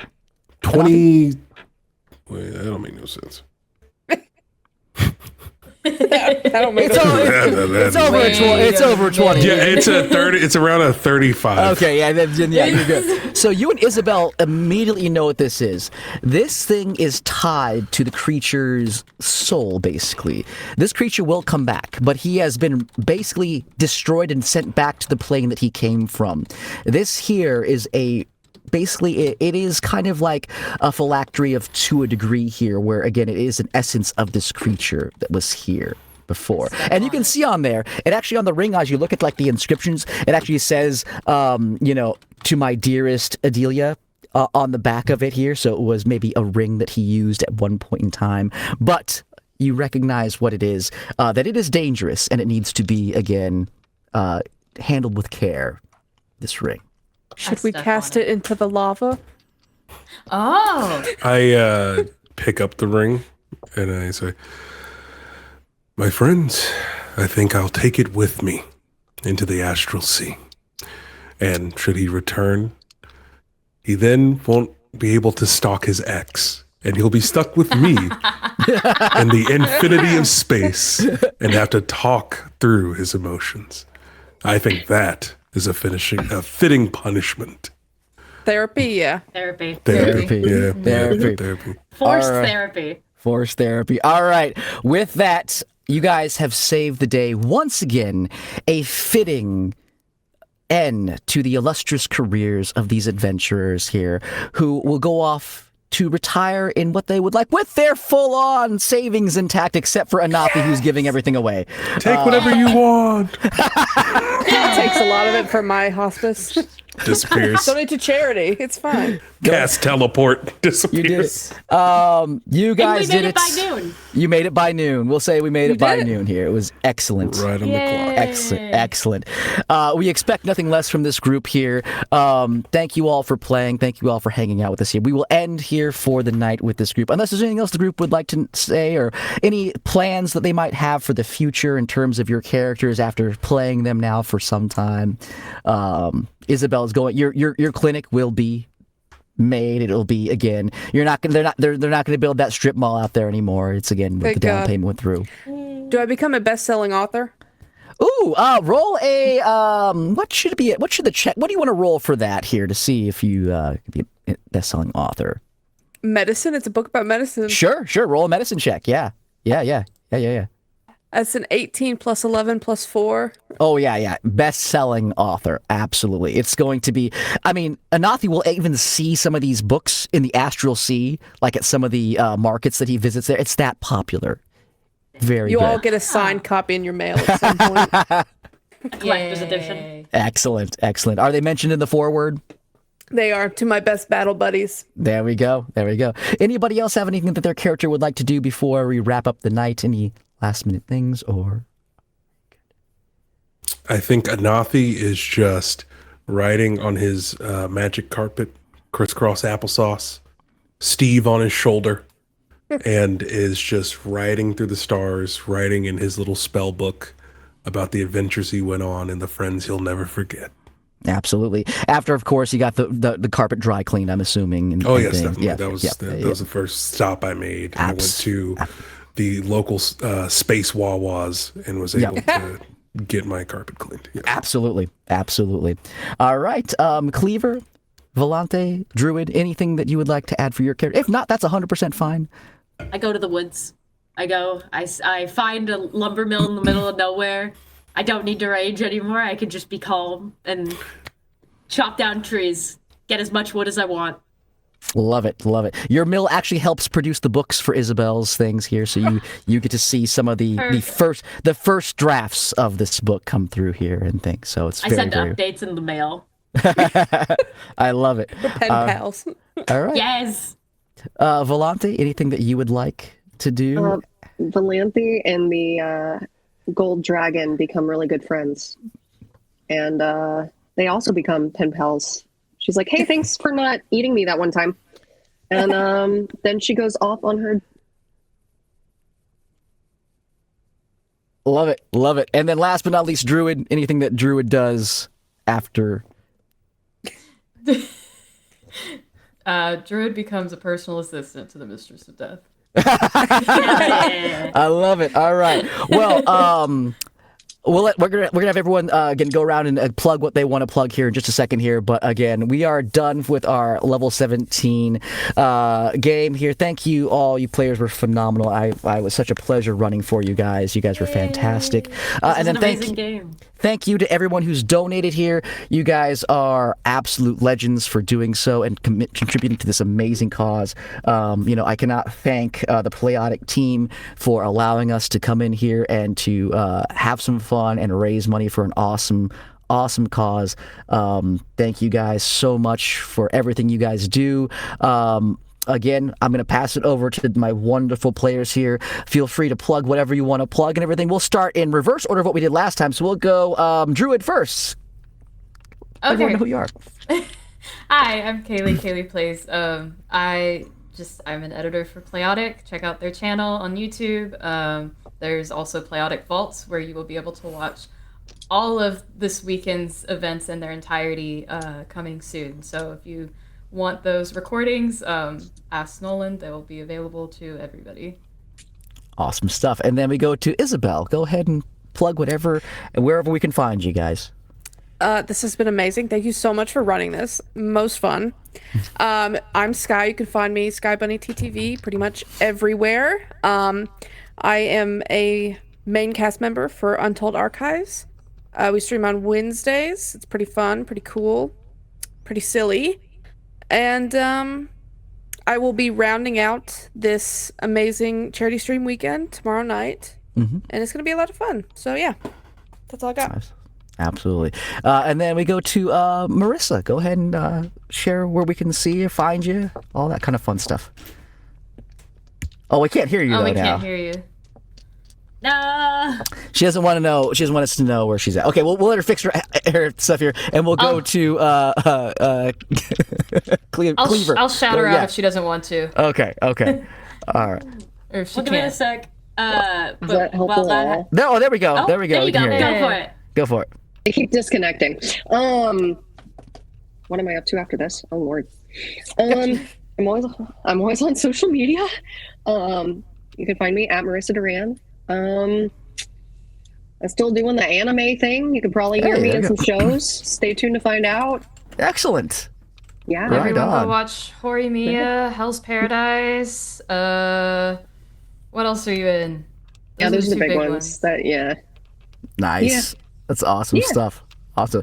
Well, it was great. You were phenomenal tonight, so thank you for playing here. And then we go to Kayla. Go ahead and plug your stuff. Thank you again for running this for us. This was amazing. My name is Kayla, aka Kilo, Kilobean 5000. I'm a variety streamer. I try to stream 4 days a week. It doesn't happen most of the time, but I'm typically live a couple times a week here on Twitch. I also make D&D content on TikTok and Instagram, and now YouTube Shorts. So you can find me there. I'm also in one more game this weekend. I will be in our second last game tomorrow, playing a goblin with a fat ass. Nice, nice. Yes, it's a very exciting game system. I'm very excited. Go Keela, what's a schedule? Thank you, Koala. But yeah, that's me. Thank you again for having me. I'm very happy. This was a great game. Thank you. And then last but not least, Daniel, go ahead and plug where we can find you and everything else. Oh, golly gee willikers, gang. One heck of an episode, am I right? Thank you so much to everyone who donated. Thank you to everyone who's been organizing this event. Thank you to our wonderful Dungeon Master. Everyone, let's give another round of applause there for this amazing game and amazing story and balancing so many chaotic elements all at once. My name is Daniel Hargrove, also known as Daniel the DM. You can find me across all corners of the internet, specifically more so TikTok and YouTube, where you can find me doing podcasts like a Yap Session, where I yap about whatever I want for an hour, or my interview series, Gather Your Allies, where I talk to people from all corners of the internet and talk about the intersection between life and art. But that's all I've got to say. Thank you so much for having me. This is my last game that I'm a part of this weekend, but I will be back next year because this is a great cause. And thank you to everyone who donated. And I hope you continue to check out all the amazing games that are happening tomorrow. Absolutely. And again, Daniel, phenomenal game that you ran here to start us off here. Thank you again so much for everything. We're still streaming tomorrow, so feel free to come in. We're going to be running some awesome games with more amazing DMs and stuff like that. And again, for everybody here, and I say this every single year, we got to play more than just once a year. So again, you guys were all fantastic. I'm so down to play games with any of you guys here at any point in time here. So, let's keep it going here throughout the year. But again, bonus tabletop weekend, something, or just for fun, because again, that it's all good. But again, thank you all for donating. I'll pass it over to Nolan now as we sign off here. But yes, we'll see you guys tomorrow for more. Doing some real good out there. So again, thank you guys. Absolutely. You all basically said everything I could say. Just want to say thank you one more time. And unless, does anybody have any friends that are actively live? Otherwise, I was going to raid the Ohio University Extra Life team who's currently streaming. I do not have anyone who's live right now. I think that sounds like a worthy team. I think so too. Pass over the raid to. I think so too. Absolutely. Alrighty. Absolutely. Well, we will see you bright and early, 8 a.m. tomorrow morning for the last day of our tabletop weekend.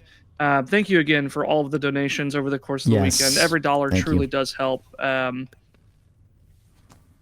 going to go to bed. Y'all have a wonderful night. See you later. Go to bed.